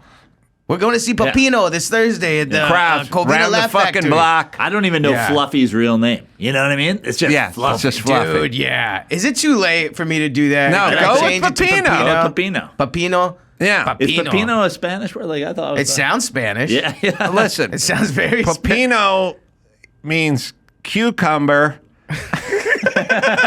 It does. It means really? cucumber, but it also means like baby boy or Yeah, something. yeah. Oh, You got a okay. kind of We baby got a lot of face. Pepinos Dustin in Italian. Papino Ybarra. Look up Pepino. Yeah. Look, one of the fucking greatest lightweights ever is Pepino Cuevas. Okay. His Oh, Pepino that's a Cuevas Mexican wasn't his name wasn't Pepino. That was his nickname was Pepino. Pepino Cuevas is like in the boxing Hall of Fame, 57-3, whatever Mexican God, Mexicans fighter. can box, bro. They can box. They can fucking Right. box. I didn't get that part of the Mexican What is thing. Pepino? If Pepino is little boy or little baby or little. It's that little- Write it on the stupid screen. There's a little pepper next to the sandwich. And That don't- little Papa John's pizza pepper, that's a That should pepino, take right? 10 seconds for you to do. But Pepino, Spanish, means Cucumbers.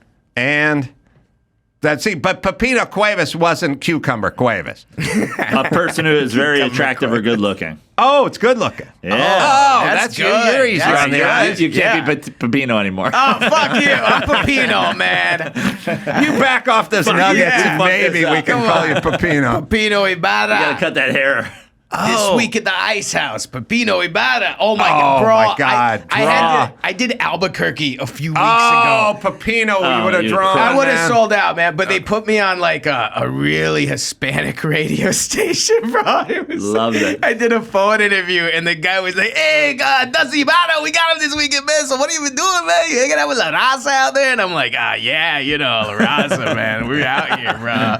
Yeah. I got my podcast with Greg. Bro, because what'll happen is I'll do my auditions and I'll go in for a lot of like Mexican roles, but sometimes it'll be like a hardcore Mexican. I'm like Yeah. Taco Bell Mexican. Yeah. And they're looking for taco truck Mexican. Yeah, or some you need shit. a truck. And I can't pull that off. Then I'll go try to pull it off, and I feel a little bit racist because I'm doing it like, hey, You put your hair back in a carnal. ponytail. Yeah, dude. And Yeah. I can't, it's hard for me to pull off, Because my dad wasn't around, and he was the Mexican one. And I feel like if he was around, then I would have gotten more Yeah, like... the big hair. Yeah. Don't do the ponytail. Do the net. Yeah. Do the net. That's a good... That's good. And just wear my Go with Panda Pepino. Express Have outfit. the net will be your thing. I think it That's could. Mini- 80s movies Minnie Mexican. Pearl had the price tag on her hat at the Grand Ole Opry. It just kind of becomes your thing. There Yeah. was, remember that band that did the song Pass the Doja or Jump or whatever it is? They're in No, and their out. clothes were backwards. They were their Crisscross. clothes. Yeah. Crisscross. Crisscross, Oh, yeah. we're still talking about them, aren't we? Jump. Okay. Jump. Jump. Okay, Yeah. do the hairnet. Go with Pepino. Fucking draw. Yeah. Big draw. Well, you know Sign what we should cucumbers do? after the show. Bro, we should do a show, and I go super Mexican, and you go super Jewish, and we just show up as these characters, You get the rolls in your hair and stuff, and the yarmulke. Pay us. And Yeah. I'll wear the sombrero. It'll be I'll like... kindle the Sabbath candles when I get out there, But there'll be churros in the thing instead. Oh, I'll light the churros. Yeah, dude. All right, I'm going to make you this guarantee. Okay. You do the hairnet. Okay. Go with the middle name Pepino. Pepino. Hairnet Pepino. 8 months from now, Modelo's going to approach you for a commercial. They're going to show you working real hard up there on stage, hoisting the Modelo with your other Mexican friends. Yeah, you worked hard. Yeah, out there in the lobby, of the club, He's got Picture you driving your car in the rain, to the club as a young man. talking about your fighting spirit. You changed your name to Pepino. Sign that says open mic, no Mexicans allowed. And you're like standing in the rain looking down. And then you triumph on stage with everyone standing and cheering and the hairnet on. Modelo's going to fucking approach you. God, Modelo loves Mexicans. They love Have Mexicans. they always been a Mexican beer? Because their commercials now are like, exactly. It'll be like a lowrider. Yeah. It's like, you worked a shift. You worked construction all day long. Yeah. You've got 19 kids. You deserve to relax. Yeah, they're never like, you sat in the corner office moving around some stock options. Now it's time to head for the coldest beer. You're always got an air gun out. You're customizing a Chevy. Yeah. Even the chicks on the lowrider Schwinn, with too much eye makeup, like they're going full Mexican. They are, yeah. They don't fuck around. You mowed 7 lawns today. That's right. You've got grass clippings in your hair. They love to promote a Mexican artist too. They'll be like, a boxer. And then they'll be like, a guy who cuts lawns in special designs. Yeah. Right. A tattoo artist. You're like, God damn, they fall out fast. Tattooing the Mexican flag. Yeah, no, they had Mr. Cartoon on there, and he's like airbrushing Chevy, 64 Chevy Impala, You got Tapatio in your eyes all day. They burn. But now here you are. You got your own taco truck, and you're gonna show the other taco trucks. You got your own. You had to bury your abuelita last week. You spent the day tagging cop vans. You stole 7 catalytic converters, and you're looking for buyers for them. You went to Knott's Berry Farm. You bought the season pass. You spent all day wrapping hot dogs in bacon. You invented a new type of shorts that were longer than conventional shorts, yet shorter than short pants. Now you're heading to the beach to freak out white people. You deserve a coal. Your socks are pulled up to your scrotum. You're wearing flip-flops with black socks pulled up to your kneecap. You deserve this. The spirit of a Mexican. You've been surf taste fishing for 19 hours in Santa Monica and caught nothing. Now it's time to head for the coldest It's time to beer. relax. That's right. Oh my God. Dude, I live in Redondo. Mexicans took over the Redondo Pier, man. We are out there, dude. They love the pier fishing. Asians and Mexicans dominate pier fishing. They bro. love it. Anything but white and black. They just don't. They White don't people fish. can't catch like they used to. No. Not on the pier. No. White people it's are like, not I'll real, just man. buy a fish. Yeah. Yeah. Yeah, no, the white guy will go to the Mexican on the pier and go, I'll give you $11 for that flounder. And the guy will go, okay. Wait a minute, Modelo music, come on. You've been selling fish to white people all day on a pier. Now it's time to head back. You've been figuring out ways to make your car worth less by putting more shit on it that nobody wants. Now it's time to head back. It's time to unbutton that last button. That top button. Yeah, you're getting your ankle the top monitor button taken on off. Yeah, you think flannel in August is a good idea. You figured out a way to put $9,000 worth of hydraulics into $800 worth of mini truck. Now it's time to sit back. You can quote blood in and blood out by heart. You've just got done beating your son with a flip-flop. Now it's time to head back. Head for the coolers. You've literally stacked your 7,000 cinder block in the last 4 months. Now it's time to rejoice. The commercials just get stereotypical. You spent the whole day cutting other people's lawns, but now it's your lawn's That's turn. right. Modelo. You've been adding 2-stroke to a leaf blower for the last hour. Now now it's time to. You're filling up gas cans at Costco. Everyone's pissed at you from behind. You finally finished your last weld on that cage that you keep your gardening shit in and your pickup truck. Now it's time to crack a beer. They said you couldn't put 13 box springs on the back of an 84 Nissan, but you said they were wrong. You don't believe in tie downs. You've just spent the last 14 hours collecting aluminum cans, and now you got a check for $9 from the recycling center. It's time to rejoice and spend that on a Modelo. You spent the whole day stenciling your dead cousin onto the back of your Chevy Blazer. You've just woven the word fool into your last 28 sentences in a row when talking to LAPD, and now it's time to all right. Is there anything? I think we'd be good at it, executives. I'm telling you, you put that fucking hairnet on. Bro, I'm doing it. Hairnet And start saying fool. Fool. Hey, fool. Yeah. Like I don't know. Like, just when you're doing the McNuggets bit, you just swap it out with churros, and then say fool. I can swap to the guy like behind. Yeah. Like do the McNuggets bit, but call the guy fool. Yeah, and I'm like fool, come on. Yeah, with the hairnet. Yeah, Pepino. Hey, come on. And every set with Pepino out. Pepino out. Yeah. And hairnet drop. Oh my God, yeah. And I have a pinata on stage. Too, That's my closer. It's a pinata, but it's full of punchlines. It's full of merch. You have a merch pinata. Just hit the pinata, and then all these things, all these like jokes come out. I'll be selling merch after the show. You can hit the pinata, whatever falls out, you get. I can charge them to hit the $5 to take a whack at the pinata. And out of it just comes your digital download card. Oh yeah, pronounce it pinata. Do it the way you did it. Pinata. Don't do it. I've been doing pinata. Yeah, good. Pinata. All right, my head's light from making fun of Mexicans. Is there Isn't it good any news? It's good having a half Mexican in the room though. Yeah. You can do it and you we got like, coverage. Yeah, we got. Yeah. I got you. We mentioned them at the in the last segment, and their name is sort of Latin sounding, but the Menendez brothers are very upset. Eric spoke out against the new Netflix series Monsters, the Lyle and Eric Menendez story, which revisits the trials that convicted him and his brother Lyle of murdering their parents.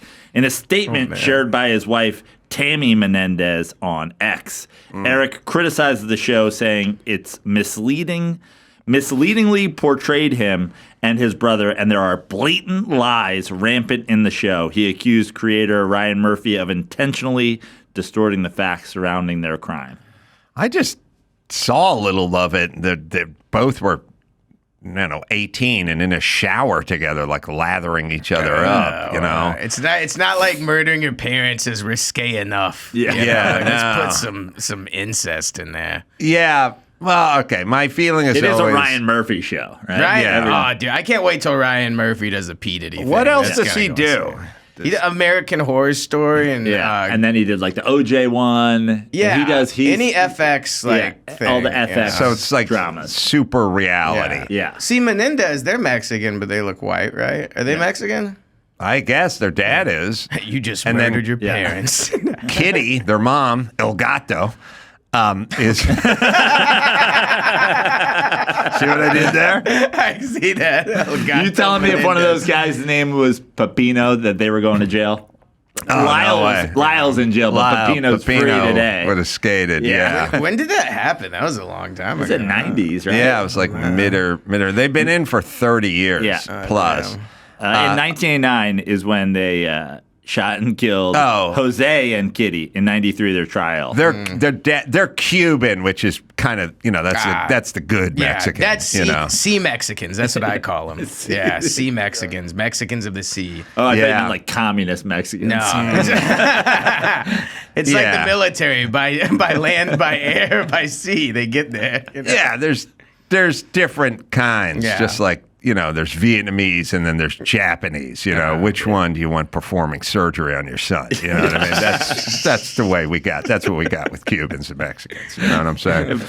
That's all.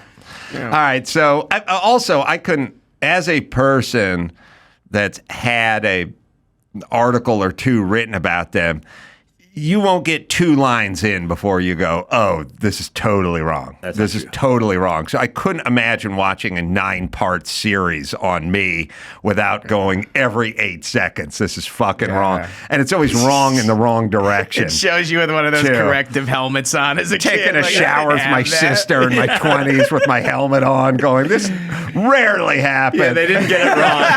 Yeah, that maybe twice, but come on. Yeah, maybe twice. Yeah, Ryan Murphy's story wasn't that they didn't kill their parents. Right. It's that they killed them brutally. Yeah. Yeah, so they're very upset about that. And to make things worse, the Menendez brothers were visited in jail by Kim Kardashian. Oh, Yeah. man. She went to visit the prison that the notorious inmates were in. She brought one of the stars of the show with her, as well as the producer Scott Budnick and the actor Cooper Koch, or Coke, who plays Eric in the Netflix biopic series. She was there to talk about prison reform, but showed up with the guy who played one of them in the series. Yeah. So she's I don't kind of feel rubbing in like their prison face. is the place to talk about reform. No. You know what I mean? Like, I feel you get a bunch of people going, yeah, I know. Kim Kardashian. We're eating shit on a shingle, being butt fucked. Yeah. Well, you got our attention. Now, why don't you take it outside and go to the city council or the mayor's office? Like, we're all agree with prison reform here inside of this prison. We'd like you to leave the prison and then go somewhere else where they have jurisdiction over the prison and talk them into prison reform. We got you. We feel you. Yeah. The actor, too, was probably just like, he was trying to figure out the character. Yeah. You know? So what were you thinking whenever you were showering with your brother? Should I play it scared, a little timid? Full wood Should I or be just kind of aggressive? leather? Yeah, do I need a chub? A chub Half a or full boner? Yeah. Here, I'll give you one of Kim Kardashian's pubes. and Would you he can wear sell his it. rug in the shower? Did you put it on the counter? Like, where was his toupee when he was in the shower? Is that something I should have on? One of those guys got to catch a break. The Menendez brothers, you know? They've just been put through the mud so much. They're Some good old boys, you know? It's good old parent killers. Yeah. they're getting out. They're gonna get out. Though. You think so? I know they're Mark Dargos, their attorney. Yeah. What's, know the, the what's the attorney? timeline Oh, on wow. that? What are we looking at? It's very soon, but there's always a thing, you know, which we should probably try to get out. You know, everyone keeps talking about lawfare, you know, and the problem with like lawfare, as they call it, is it's a sword that kind of cuts both directions. Like on the Republican side, it's like, we're going to get Trump because he devalued Mar-a-Lago, whatever. He did something that every commercial real estate guy does, but it doesn't matter. If you ever try to sell something or you want to get a loan, when you go to the bank, you want to get a loan, right? Yeah. And I want to get a loan. And I go, I'd like a loan for $5 million because this warehouse is worth $5 million and I got $5 million equity. Or let's just say I want a loan for $5 million and this warehouse is worth $7 million, according to me, and they'll loan me 80% of what the equity is and the whatever.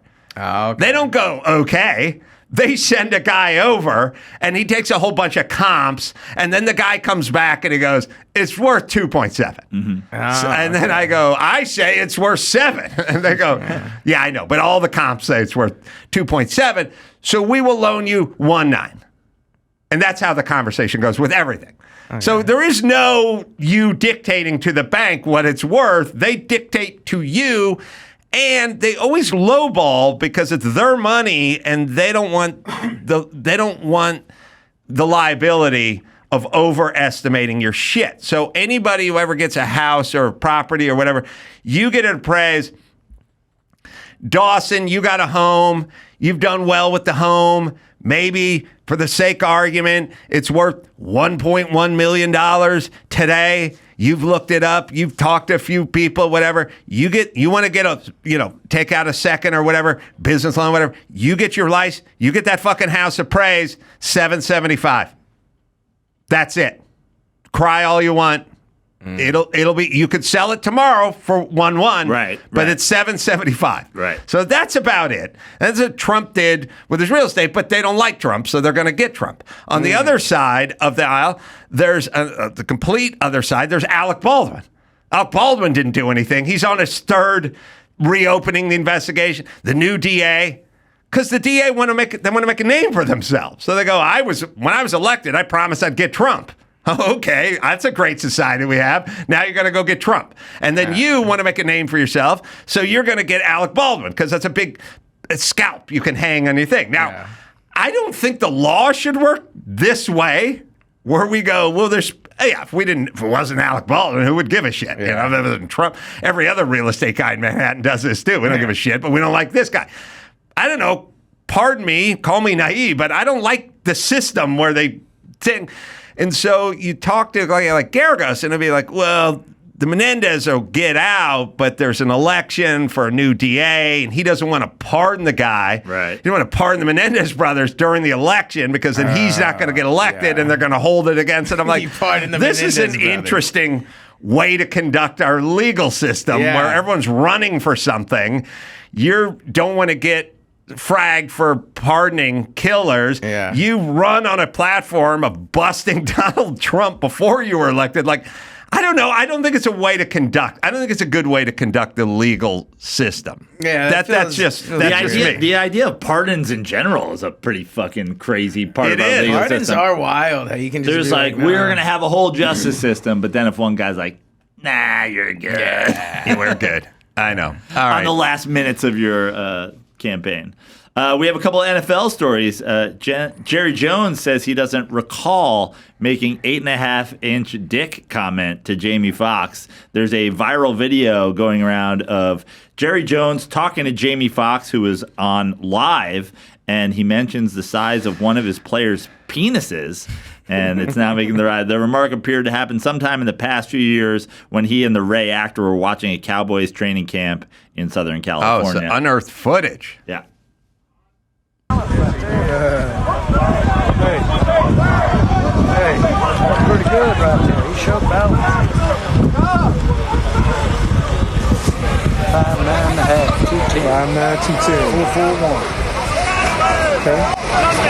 9 and 3-inch head. 8.5-inch dick. Sound like you said 8.5-inch dick. Yeah. That's exactly what he sounded like. That should be part of the combine now. Yeah. When I tell people to talk about my dick, I go with 8.5. Oh, yeah. You got to add the half, too. I don't gild the lily and go with the 10-inch, because people are like, get the fuck out of here. You know what I mean? But when you say 8.5, I'll go, tell them 8 5/16. And that'll seem like that's like somebody really real. Somebody from a laboratory threw a tape on it. You know what I mean? I think somebody measured with a laser. I had to go to Switzerland to get it certified. You got it in the notary. I had a notary. I had the guy who keeps the time in Zurich. Yeah. And then they put the fucking through it, and we did it. We did the metric. I'll give you the metric system. Yeah, 22 centimeters. I'll go 8.5. I believe that guy's got a big hog. I hear foot, 12-inch or something. I'm like, 10 inches. I'm out. But 8.5 sounds good. It's like the equivalent of if you say you saw a UFO and then you're like, no, I was abducted by UFOs. Like, just go saw. I saw. We have Jerry responding. Does everything need to be responded to? I feel like that could have Don't you feel slid like under the rug. Don't you feel like the response is just lap 2 on the shit you don't really want to talk about? Always. Well, Adam, it's an election year. It's an election. Well, like Kathy Griffin got into all her trouble with the Don's head, Trump's head and the bloody thing and stuff like that, and then it kind of went away because things cycle. Things first. You might get lucky like Paula Poundstone. Does anyone know that reference? Yeah, of course. But do you know why she's lucky? No. See? It worked.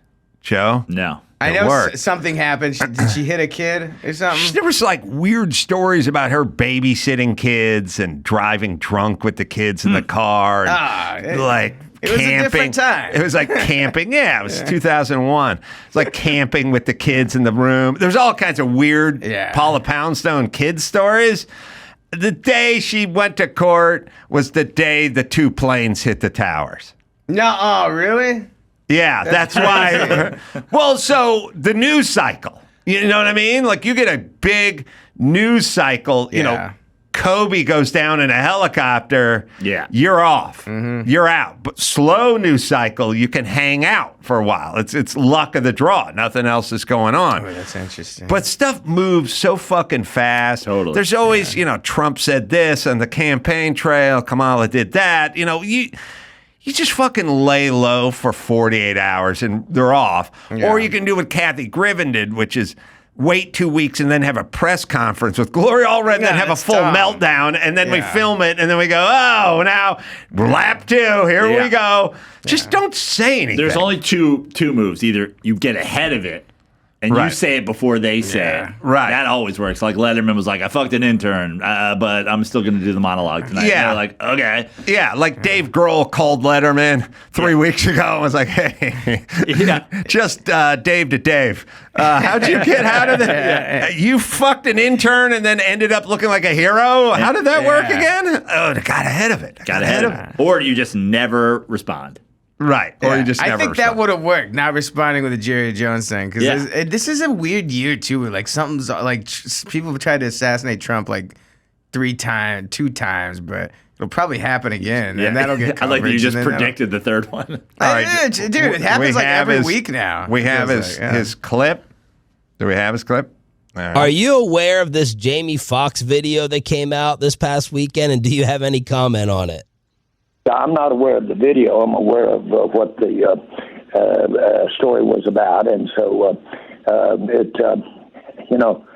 without making any more or less of it than you want me to, a story behind it is Jamie Foxx. Before he was Jamie Foxx, used to come out to the stadium 15, 20 years ago, and I would watch the ball game from the end zone.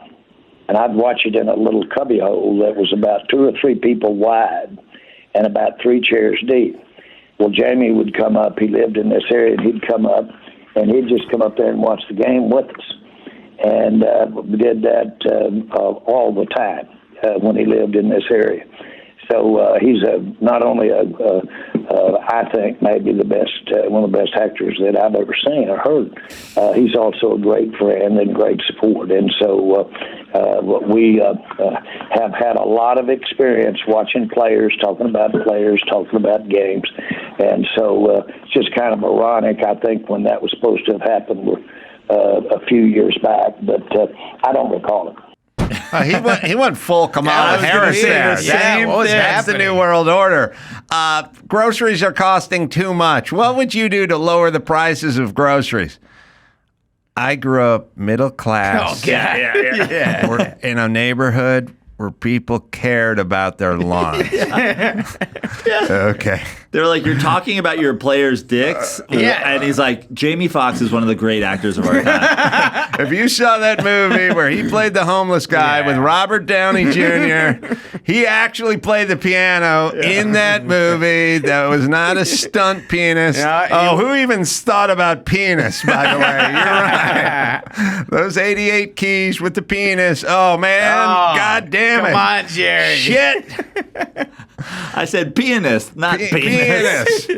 All right. Very funny comedian Monique Marvez is going to join us. I think we're kicking Dustin out. Is that how this is working? You kick out whoever you want. All right. Yeah, Dustin's got to get some McNuggets. I do. I gotta work on my hairnet. You got a hairnet shopping. Yeah. Pepino. Yeah, I gotta work on that bit. Yeah. So Pepino means handsome. Yeah. That's good. No, that's good. Yeah, Handsome cucumber. That's gonna be your next album. I worked with a Filipino guy named Pogi. Oh, that's handsome too. Damn. I don't know if Pogi it's doesn't P. sound handsome. And then also Pepino means, what did it say? Little Joe or something in Italian? That's why I said, is that a Mexican thing? Because Yeah, Pepino's little Joe. Find me a picture of Pepino Cuevas in his prime. Let's see if he was easy on the eyes. I must have been. Pepino must have Cuevas. been good looking. Before he got beat up. Pepino Cuevas was. He was a Mexican fighter from like back in the day, so he was probably like 86 and 14 or something. Like, I mean, those. Oh, he was good looking. That's where he got the name Pepino. Yeah. Was his record? I mean, it was his. He had to have at least 50 fights because those guys just like fought every weekend. Pepino Cuevas was 50 fights. 50 fights, 35 wins, 15 losses, 31 wins by knockout. Yeah, retired with a record of 12-1 KOs and world title bouts. Yeah, that guy was a fucking stud. Pepino, and he gave himself a good-looking name like Pogie. Oh, yeah. I didn't even know what Pogie's name was. It was just Pogie. Could wear one of those things. And handsome. Yeah. Oh, yeah, wear these... The poncho. Yeah, the poncho. Yeah, you get the poncho. Yeah. You get the poncho and the hair. Poncho, Pepino. Boxing gloves, might as well throw those on, too. Just try to get the mic out, and that's a whole gag. Let's not gild the lily here. And by the way, Pepino, don't ever use the term gild the lily. They'll write you off as a white guy immediately. Okay. There's no Mexican says, let's not gild the lily over here. Pretty up the jalapeno. Yeah. All right, quick break. Right back after this. O'Reilly Auto Parts. They're in the business of keeping your car on the road. O'Reilly offers friendly, helpful service and the parts and knowledge you'll need for all your maintenance and repairs. I've always gone to O'Reilly. I used to live up in the hills in La Crescenta. I'd go to the one up on Foothill. Still there. They've got thousands of parts and accessories in stock, either in store or online, so you'll never have to worry if you're in a jam. The team at O'Reilly Auto Parts can test your battery for free in or out of your car, which is nice. You don't have to pull it. If it needs to be replaced, they'll help you find the right battery for your vehicle. Need your windshield wipers replaced, brake light fixed, quick service, they'll help you find the right part or point you to the nearest local repair shop for help as well. Whether you're a car aficionado or an auto novice, you'll find the team at O'Reilly knowledgeable, helpful, and best of all, friendly. So the professional parts people at O'Reilly Auto Parts are your one-stop shop for all things auto, do-it-yourself, and you can find what you need in the store or online. Stop by O'Reilly Auto Parts today or visit O'ReillyAuto.com/Adam. That's O'ReillyAuto.com/Adam. Yeah, watch that whole bit last night on YouTube. About 11 minutes long. Very funny. Thank you so much. I actually have 3 secrets for you. Number 1, you and I worked together at the Ice House, did a Jeff Leach show. I watched your set, but you left, which is fine. You're a busy man. And I actually riffed off of your set after you left and demolished, thank you, for the setup. And I'll share with you what I said in a minute. Number 2, I have been a fan for a very long time. And it's interesting that you're a fan of the movie Cobra.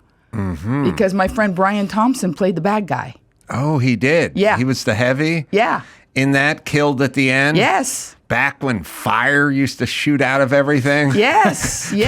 They would always have, like in the 80s, they'd end up in some abandoned factory. It'd be abandoned factory, like a mothballed factory.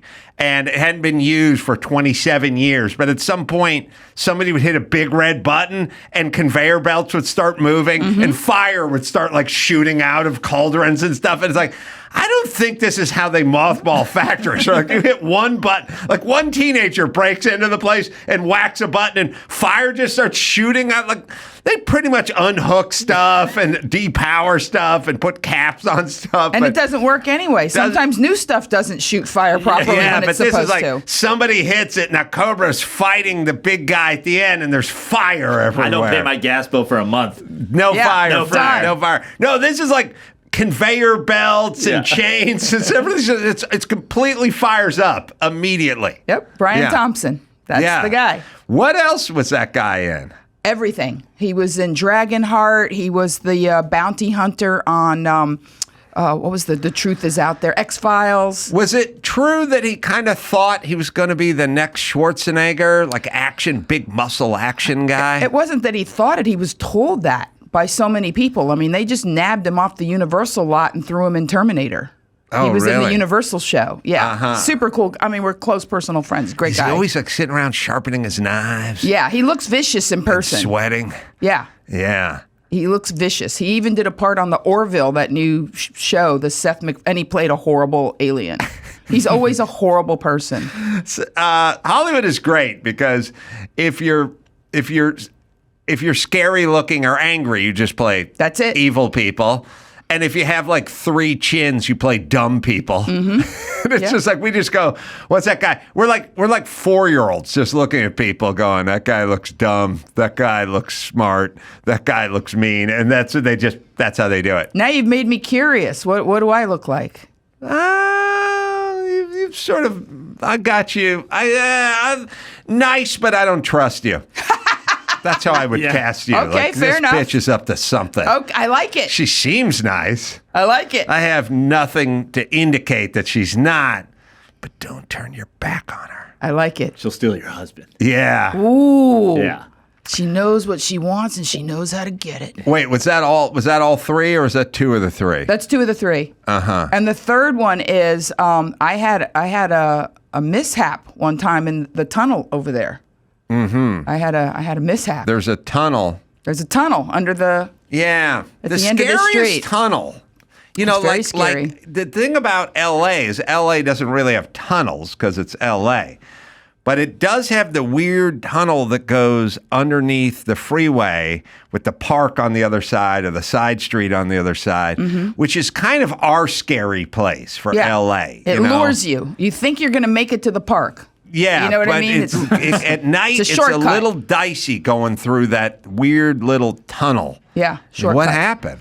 I was on I used to be on KFI, and I was The doing AM talk station. Yes, and I was doing 640 out here. AM. right? Yes, and I was doing an endorsement for a client that was like a diet product, and it turned out you just lost weight because it was like 85% laxative. Yeah. So I'm driving on my way to KFI on the 5, and all of a sudden I'm just hitting, nearest bathroom on my, ways, and nothing's showing up because this is an industrial park. Well, the thing about LA is when you hit nearest bathrooms, like everywhere. Yeah. It's just any sidewalk. Yeah. Exactly. Try not to shit on a homeless guy. This is pre-COVID. This is a while back. It's a decade ago. I'm a different woman now. This would never have happened. But I like to think. But I couldn't find anything. So like you say, I figured I'll get off the highway. There's a fast food. There's got to be something. Right. Nothing. This is an industrial area. Yes. So I'm circling. I spot the tunnel. And I always keep leftover Starbucks napkins in my car. Right. Yeah, the tunnel served as my bathroom. Right. But it was daytime, and it's even nobody goes in that. But the funny thing is, I have a girlfriend that used to be on Ion LA, and all of a sudden I panicked because I'm such a good person, and I called her and I said, "This is way pre-COVID." I said, "Do they test when they find human feces to see who the person could have been that did it? And can you get asking for a friend?" This is funny because it was about 5 years ago. I was jogging through that tunnel and I slipped and shit and tore my ACL. And I always thought, what animal? It was a decade ago, so that it was another person. Yeah, it was longer than 5 years. You're right. Could have been about a decade ago. Yeah. Shit in the tunnel. I'm going to send her a picture. Daytime shit in the tunnel? Morning. Wow. I was on my way to do radio. Yeah. And I wasn't going to make it to the KFI studios. Now, look, there's no judgment here. We do things for our clients, Adam. You know this. But was there any moral obligation after your shift at KFI to circle back? There are folks that live in the community, like myself. We come to work here. Like, I remember one time I was taking my dog for a walk. Dog did the bag thing where I set it off the side of the curb. And then when I was walking home, I ended up going another direction back to my house, different route.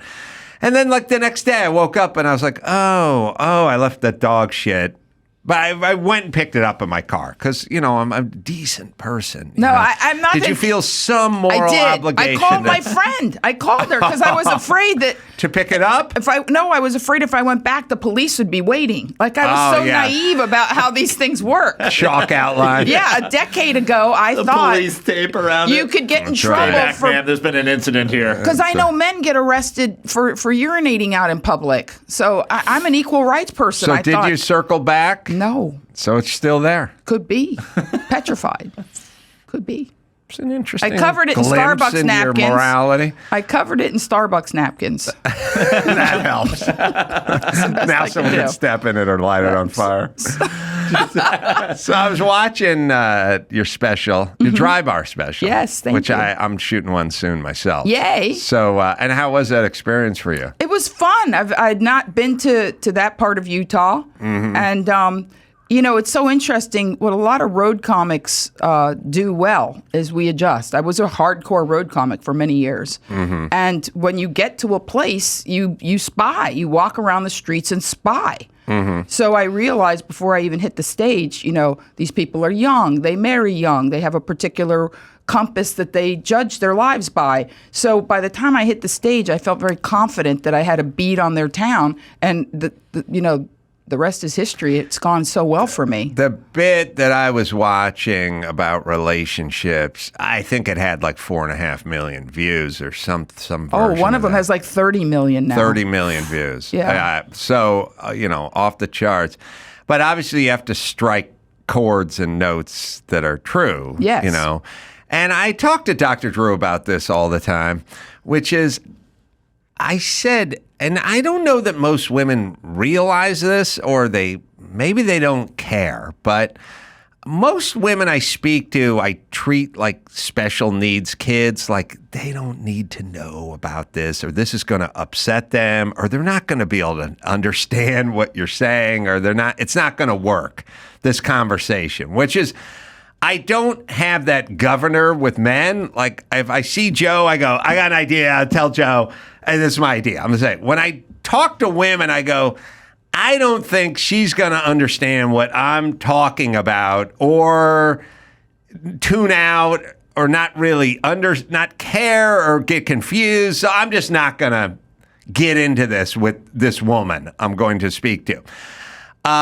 And I mean, almost all women in my life I've always had. Look, you start out early with your mom.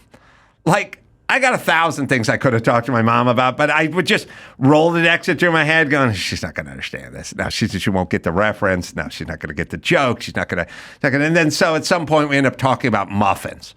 And then I sit there and I try to act, engaged, talking about some place, and then she'd go, oh, there's this place on Fairfax where they have poppy seed. And I'd go, and then they always bring up someone you don't care about. Yeah. Irma thinks they're better than the Benish Bakery across. Oh, Irma says, like you just sit there. And now I realize I'm just trying to get through this.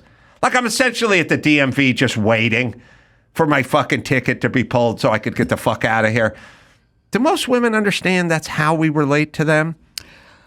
I have a twofold. And why is that okay with them? I'm going to give you a twofold answer, if I may. Number one, funny you should say that, most women treat men as if they're special needs.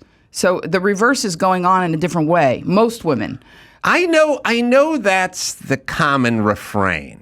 It is that. I mean, look. I don't feel like I've ever been with a woman that ever held anything back in terms of beefs or. I get it. Coaching or. There's a reason there's archetypes, and if you watch sitcoms going all the way back to the Honeymooners, it's the idiot husband with the long-suffering smart wife who has to just navigate his idiocy. So the reason those are successful is because people think that's life. The reality is I don't find those particularly funny, because I think that people are smart in different ways. So I've been told, and I wrote Mars, Venus Live with John Gray, that I have a lot of dude energy. I've been told that my whole life. They're women that definitely have dude wiring. Yeah. And It's not a physical thing. No, I'm or straighter even than Yoko Ono's pubic hair, and I am as girly girl as you're gonna. I am a girly girl. The dudiest wiring of a female is Megyn Kelly. She looks nothing like a dude, but she fucking got a brain of. She is as dude can be. And then there's Gavin Newsom, who's all dude but wired like a chick. You know what I mean? So there's it's all over the road. Right. With me, I guess because I'm a daddy's girl or whatever, I'm decisive. I'm not petty. I don't enjoy small talk. I zero gossip. If you want to punish me, send me to a bridal shower or a baby shower. That's like fear factor for me. And I don't say these things to disparage other women. I'm just not wired that way. These things don't bring me pleasure. So I'm very direct. So the second part of the two-prong that I wanted to discuss is that I think that it's important for people, men and women, to figure out why they're doing this thing called a relationship and just be real honest about it. It's like, look, you're beautiful, but you're dumb as a box of rocks, but I'll keep you in hot and cold running Chanel if you polish the knob. And then the girl has a right to go, hold on, let me get my steno pad out. And then the girl has a right. How did you word that again? Chanel. That's a French word? Yes. And then if the woman wants to say it's a yes, it's a no. You know what I mean? Like, I think the problem is people are not honest. Like, what do I want? I want a guy that's girly enough to once in a while do some chick shit with me. Like, let's go to Universal or Disney, hold my hand, act like you're enjoying the rides for one day. And for the rest of the year, we're going to have a nice time. I'm unbelievable in bed.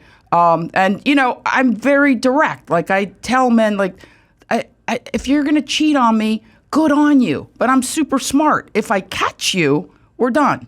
I'm not telling you not to.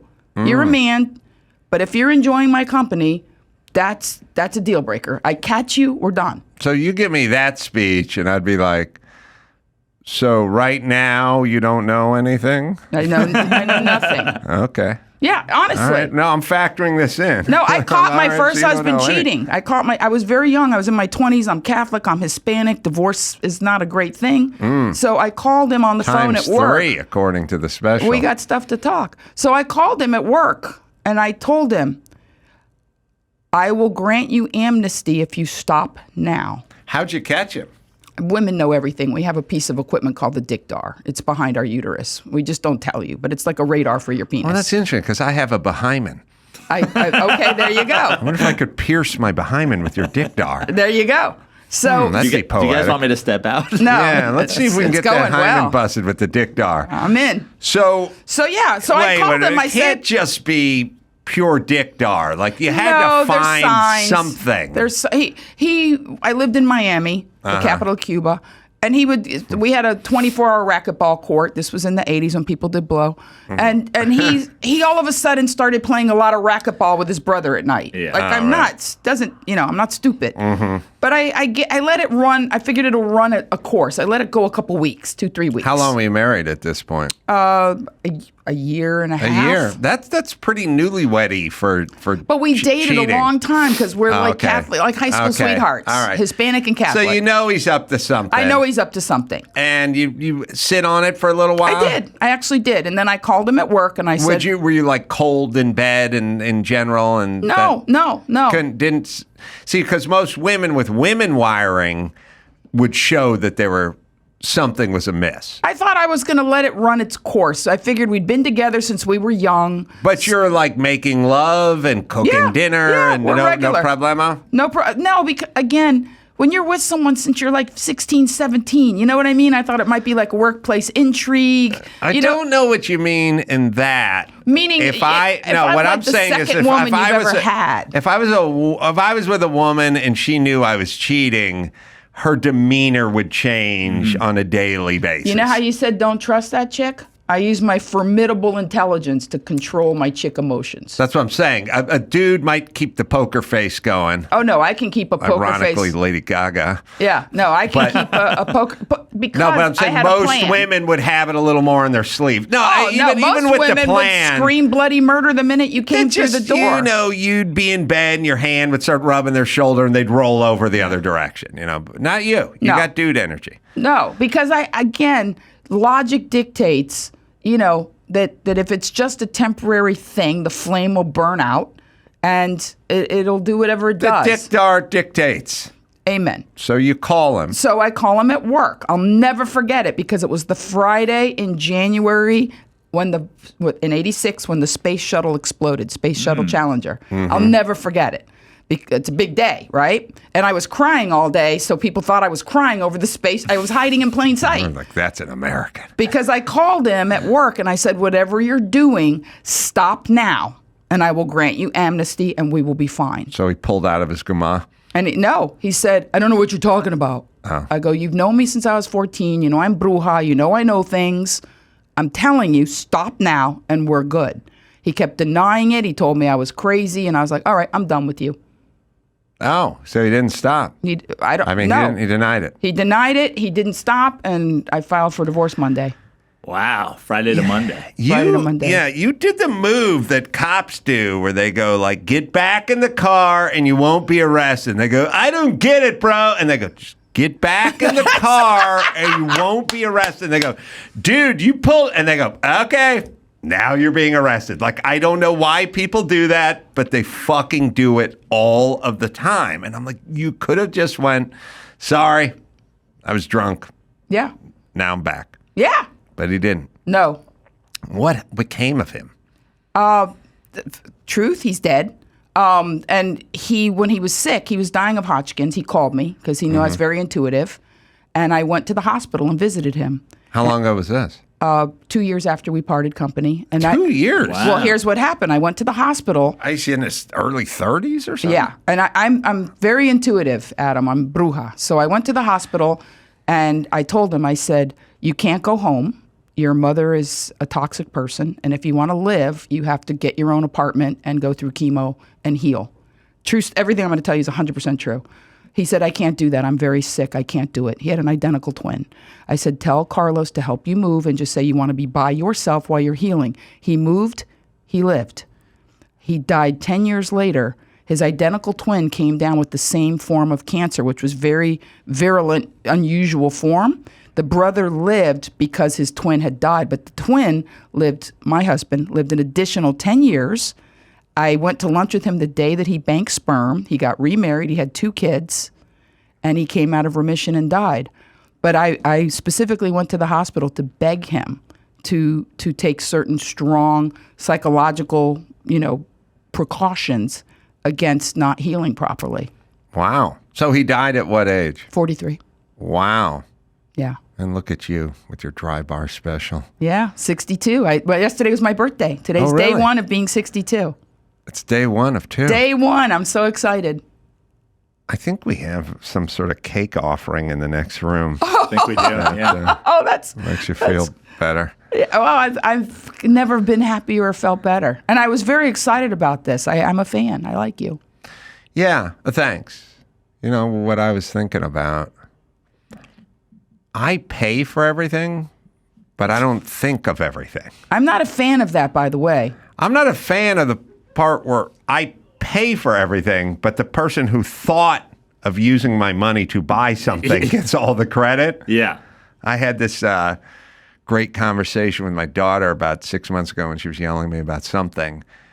And I said to her, I said, look, you have a Mercedes-Benz. I lease you a Mercedes-Benz. She goes, Mom took me to the dealer.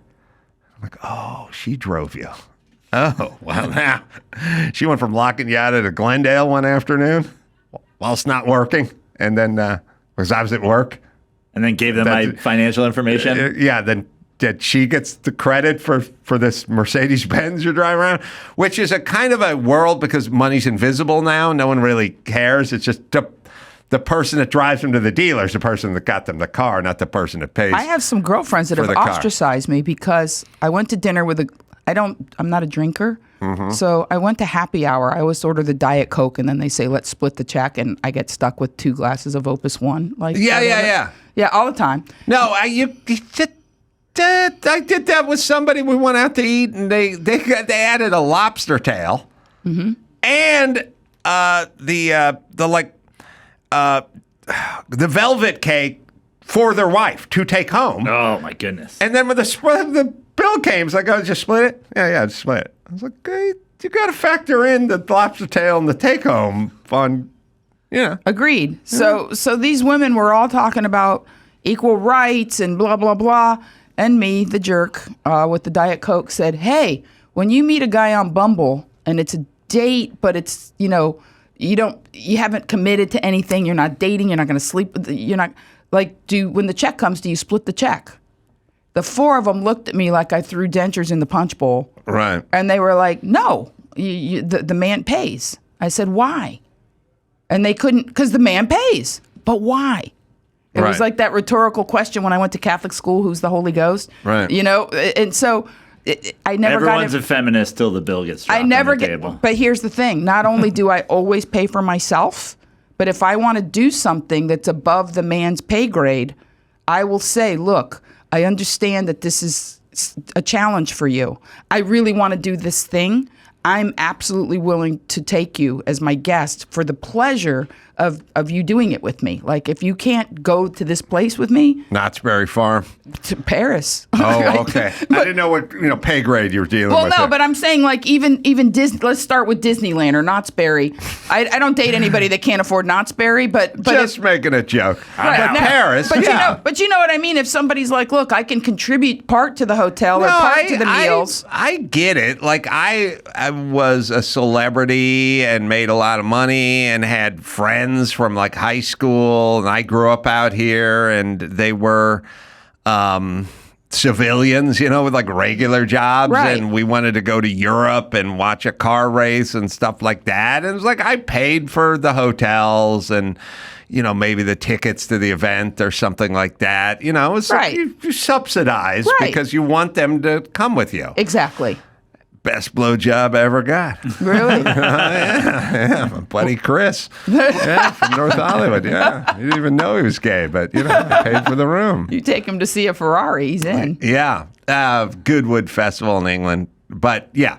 Okay. The car thing, but yeah, I know it's like you make more money than they do, and you want them to come do this event with you. That's why you got to go to dinner with Jimmy Kimmel, because he always pays. I don't know him. Maybe we can He make pays. Okay. He always pays. Because I usually pay, so I'd love to go to dinner with someone who pays. Well, Or I help. No, yeah, I'm with you. I don't know. What is the... I've gotten to this argument with people a lot, which is when a couple, let's just say a couple asks you and your other to go out to dinner. When they invite you to dinner, I feel like whoever invites the other person pays. Mm-hmm. I've argued this a lot with women and people and stuff. I was like, when they invite you, I lost my radio job, and I had no job, and I had young twins and whatever. And a friend invited me and my wife at the time to go to Mr. Chow's and have dinner. Whoa. And it was like Mr. Chow's and cocktails and the whole 9 yards, but they invited us and we met them there. And then at some point the bill came and my ex-wife was like, no, we got that. And I was like, why do we have it? We got invited by you to this. Like, I'll split it, but I don't like the part where it's like, we got it. No, this is $1,300. It was you invited us. I don't have a job. Like, no, we can. I'm always down to split it. Me too. But I do have a rule, which is if I invite you to dinner, then I will buy you dinner because I asked you to come to dinner. Does that kind of... Absolutely. And there's a difference between sort of couples double dating or hanging out and an official invite to a place like Mr. Chow's. Like, Mr. Chow's is a big deal. Yeah, no, I think there's a kind of mutual couple or even one-on-one thing where you go, it's been a while. Yeah, we should all go to dinner. We should all go to dinner. And you're all in some neutral territory, like someone else's house. You go, oh, what's this next weekend look like? All right, that's a splitter. Yeah. But you're sitting home and I just reach out to you and go, what are you doing Thursday night? How about we grab a steak? Then I'm paying. Yeah. Because I invited you. I get all right? We're good? 100%. We're good. All right. Okay. So men need a woman who's wired like a man brain, or women need... What are two man brains going to do together? Well, I think what happens isn't... again, I'm not a fruit and nut person at all. I'm about honesty. I'm about really saying, like, because even with dudes, I tell them, I've been married 3 times. I'm never getting married again. Mm-hmm. But I think that we could have a really good run. And they'll say, what does a run mean? I say, the minute you start saying, this is forever, you're the one, I'm all about you, that puts a weight on the relationship that's completely unnecessary at our age. We're not going to have children. We're not building an empire. We're not starting from scratch. But hey, if we could go 7, 8 years where we're enjoying each other's company, and then we're looking at 9 and going, it's still good, I'd be the happiest girl. So yeah, let's pragmatism. Yeah, and very and honesty, because a lot of men will tell women what they think they want to hear to sleep with them. And I'm all about, I'm down if I'm attracted to you. If I'm here and I'm talking to you and I'm wearing mascara and the good bra, you're on the bone list. Like you're all you can do at this point is screw it up. Like, I like you. We're good. I will sleep with you. I'm not going to waste a Friday, Saturday night on somebody I don't want to see naked. How many guys do you think you may have I know been with? Exactly. Oh, you do? Oh, I have a list. You have the number? I absolutely do. First and last names. Could you share the number with us? No, I cannot. Would say Ballpark it? More than 30? Yes. More than 50? Yes. More than 75? Not going. They're there. We're stopping at 50. And keep in mind, I'm 63. I was a road comic, and I've been divorced most of my life. No judgment here. Thank you. But if you added all the dicks together, could we circle the globe? I'm not sure, because some of them were growers and not showers. Like, are they hard or soft? Longer than that tunnel that you took a shit in? Are we going boner, no boner? You know what I always called it? Everyone said grower and shower and stuff like that. I always said I got a good gym dick. It's not good necessarily, with a woman, but walking around the gym, it looks pretty good. It's impressive. It's a gym dick. It's made to be shown about the gym. I like that. You don't walk around with a boner because that makes you a weirdo. But it's got a, it's got a good natural hang to it. Nice. And then people would see it in its gym form and go, I bet that guy's sitting pretty. No, but it's a gym dick. It's like a good-looking gym dick. Okay, that's great. Well, if we're talking genitals, I'm amazing down there because I never had any children. Oh, really? Yeah, no. Nobody came out through the lobby, and I was always very careful how I used it. And wow. I mean, as women go, what's the female equivalent of a good gym dick? Well, you never hear women talking about, like, I'm hung like a Cheerio or lump of coal in, engagement ring out. You never hear that. But yeah, I mean, I call it Snap the Wonder Clam, and I've gotten, like, if you did Yelp reviews on vaginas, I'd get very good reviews. So what you're saying is you got a brand new roller skate and I got a brand new key. Amen. That's kind of what I'm hearing. I've been very careful with it. I've been careful. Like, even though the number is not a low number, I don't drink, so I don't have, like, angry sex. I'm not into, like, S&M. I've never dated anybody that had above a gym dick, like, on a regular basis. And in fact, I saw one once, and I said, no, that's not going to happen. I'm not ruining Snap for you. You're not Snap worthy. I'll give you an amazing hand job, but you're not going in. I'll whistle like a Coke bottle. Listen, I think we've gotten too dirty. I apologize. I think saying that you opened with that shit in a tunnel, so just, this is just not reflective of your dry bar set. No, it is not. I do want to say that as a guy, there's certain things that sound bad, but I'd still like to have them on my resume. I'd like that I killed this man with my hands. I was escorted from a casino from winning too much, and had a woman turn me down because the hog was too big. Yeah, they don't sound like victories in the moment, but on the big picture resume, that's a good night. You know what I mean? Like, what'd you do in Vegas? Well, killed a man with my hands. Then I was escorted from the casino from counting cards. And then later on, I hooked up with a prostitute, but it was kind of a no-fly zone because the hog's too big.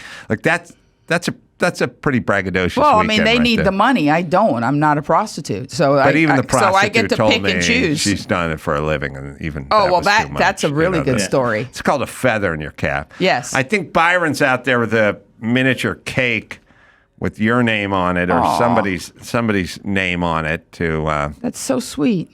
Again, I just underwrite everything. Well, I'm thanking you directly. Well, thank you. I don't think of anything. I'm not that kind of person. I just underwrite stuff. Wow, that's beautiful. Yeah. That is a beautiful cake. Yeah, it's beautiful. Will you have a slice of it? I will. Okay. Will you? No, I'm on a fucking diet. Really? Why is that? I'm shooting a special in a few days, and I thought, I got to lose a little weight before I shoot this special. Are you going to Utah? Yeah. It's fun. Yeah, I'm looking forward to it. It's fun, and they're lovely, lovely people. The people at the Dry Bar Studios are amazing.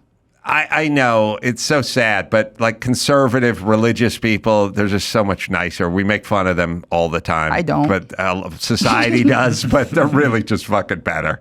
They really are. I would rather have them for neighbors than fucking Hollywood types. You don't know me. You've never seen other than Dry Bar, but I'm actually like Joe knows, I'm super nice, like on stage. Like I don't do politics. I'm not negative. I don't do crowd work against people. Like that's against my code. It would make me feel bad if I took a bit out of my act because it was a bit and I said it and I saw the coin drop in a woman's eyes and I could see the pain and I was like, I'm never doing that. And I'll tell you the bit. The bit was Viagra. Can I buy it from you? Yeah, I said Viagra is the little blue pill that says I hate your guts, but I love this house. Mm-hmm. I said because the most natural thing in the world is for dudes to get boners. Like Felix Unger, like we didn't even know he was straight and he had kids in his 70s. You know? Tony Randall. Yeah, Tony Randall had kids very late with a young woman. In his early 80s, I think. Yeah, so the wood will work under certain circumstances. Mm-hmm. If the wood is challenged, I think.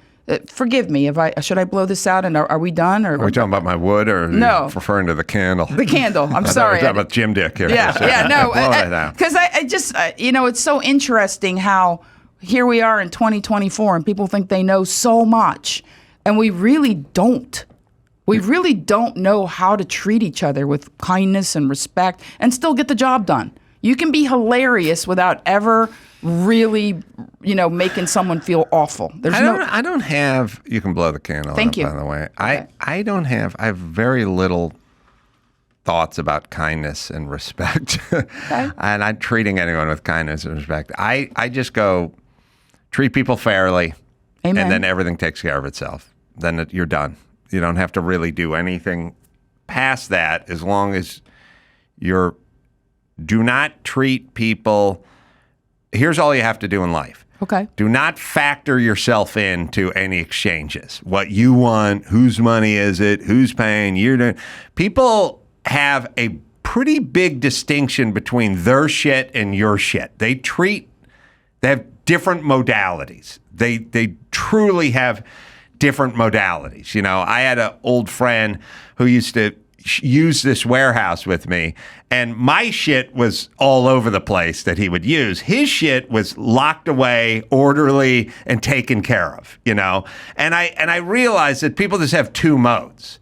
And it's a factor. It's like that's what 5-year-olds have. They have my shit and then they have your shit. And that's how they go through life. Somebody's dog shits on your lawn, that's a problem, but your dog shits on someone else's lawn.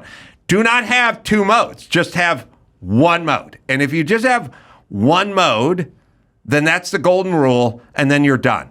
And the nice and the respect and all that's kind of window dressing. But just whatever your neighbor is, whatever your roommate is, whoever you're dealing with, whatever, just both sides. Like I did a show 1,000,000 years ago in Houston at some shitty club. And it was in a bad neighborhood, and it was coming undone, and it had a bad theme, the club, like Rainforest doing it. It clearly wasn't working out. Spellbinders. Was it it's that? It's not there anymore, yeah. Was it the one with the world's biggest bar next to it and stuff like that? And I'd sold out every show and done everything, and everything was great, and I was adding shows, but this was a shit weekend at a shit place. And when I was done, I was sitting in the green room, and like my guy came back and goes, look, we got a $20,000 guarantee. The owner of the club says he did $10,000. What do you want to do? And I just went, 15? Just meet in the middle. And the guy, Mike August, goes, okay. And we just went back and we did it. Now, it wasn't, I wasn't going, well, I'll eat 10 grand.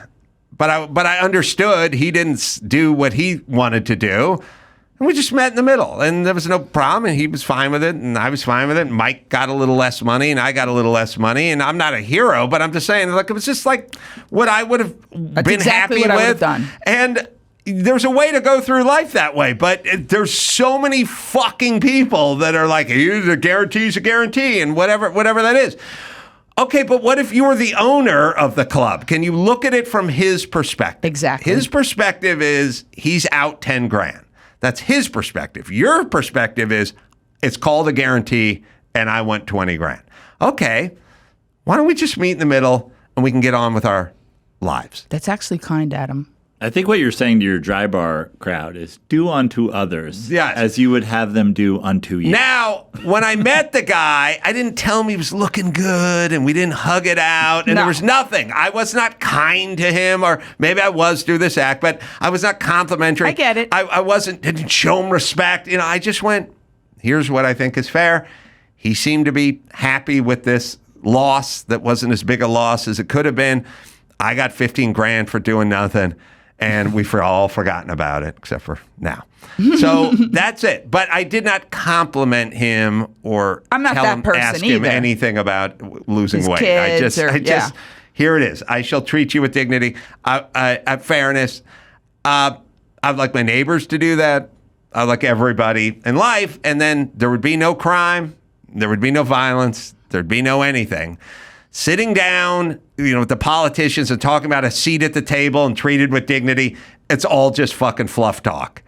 People need to just be decent, get jobs, take care of their own. You're preaching to the convert. If you run for office, I'll back you. I may need your vote. I'll vote and I'll round people up. I hope this shit scandal doesn't make the papers, though. Because I'm going to have to distance myself from I understand. You. All right. What plugs can I give for you? I got nothing big except Yamashiro's on Tuesday night. Yamashiro's. It's a fun little gig on a Tuesday night, and I'm at Alameda Comedy Club in NorCal on the 11th and 12th of October, and that's it.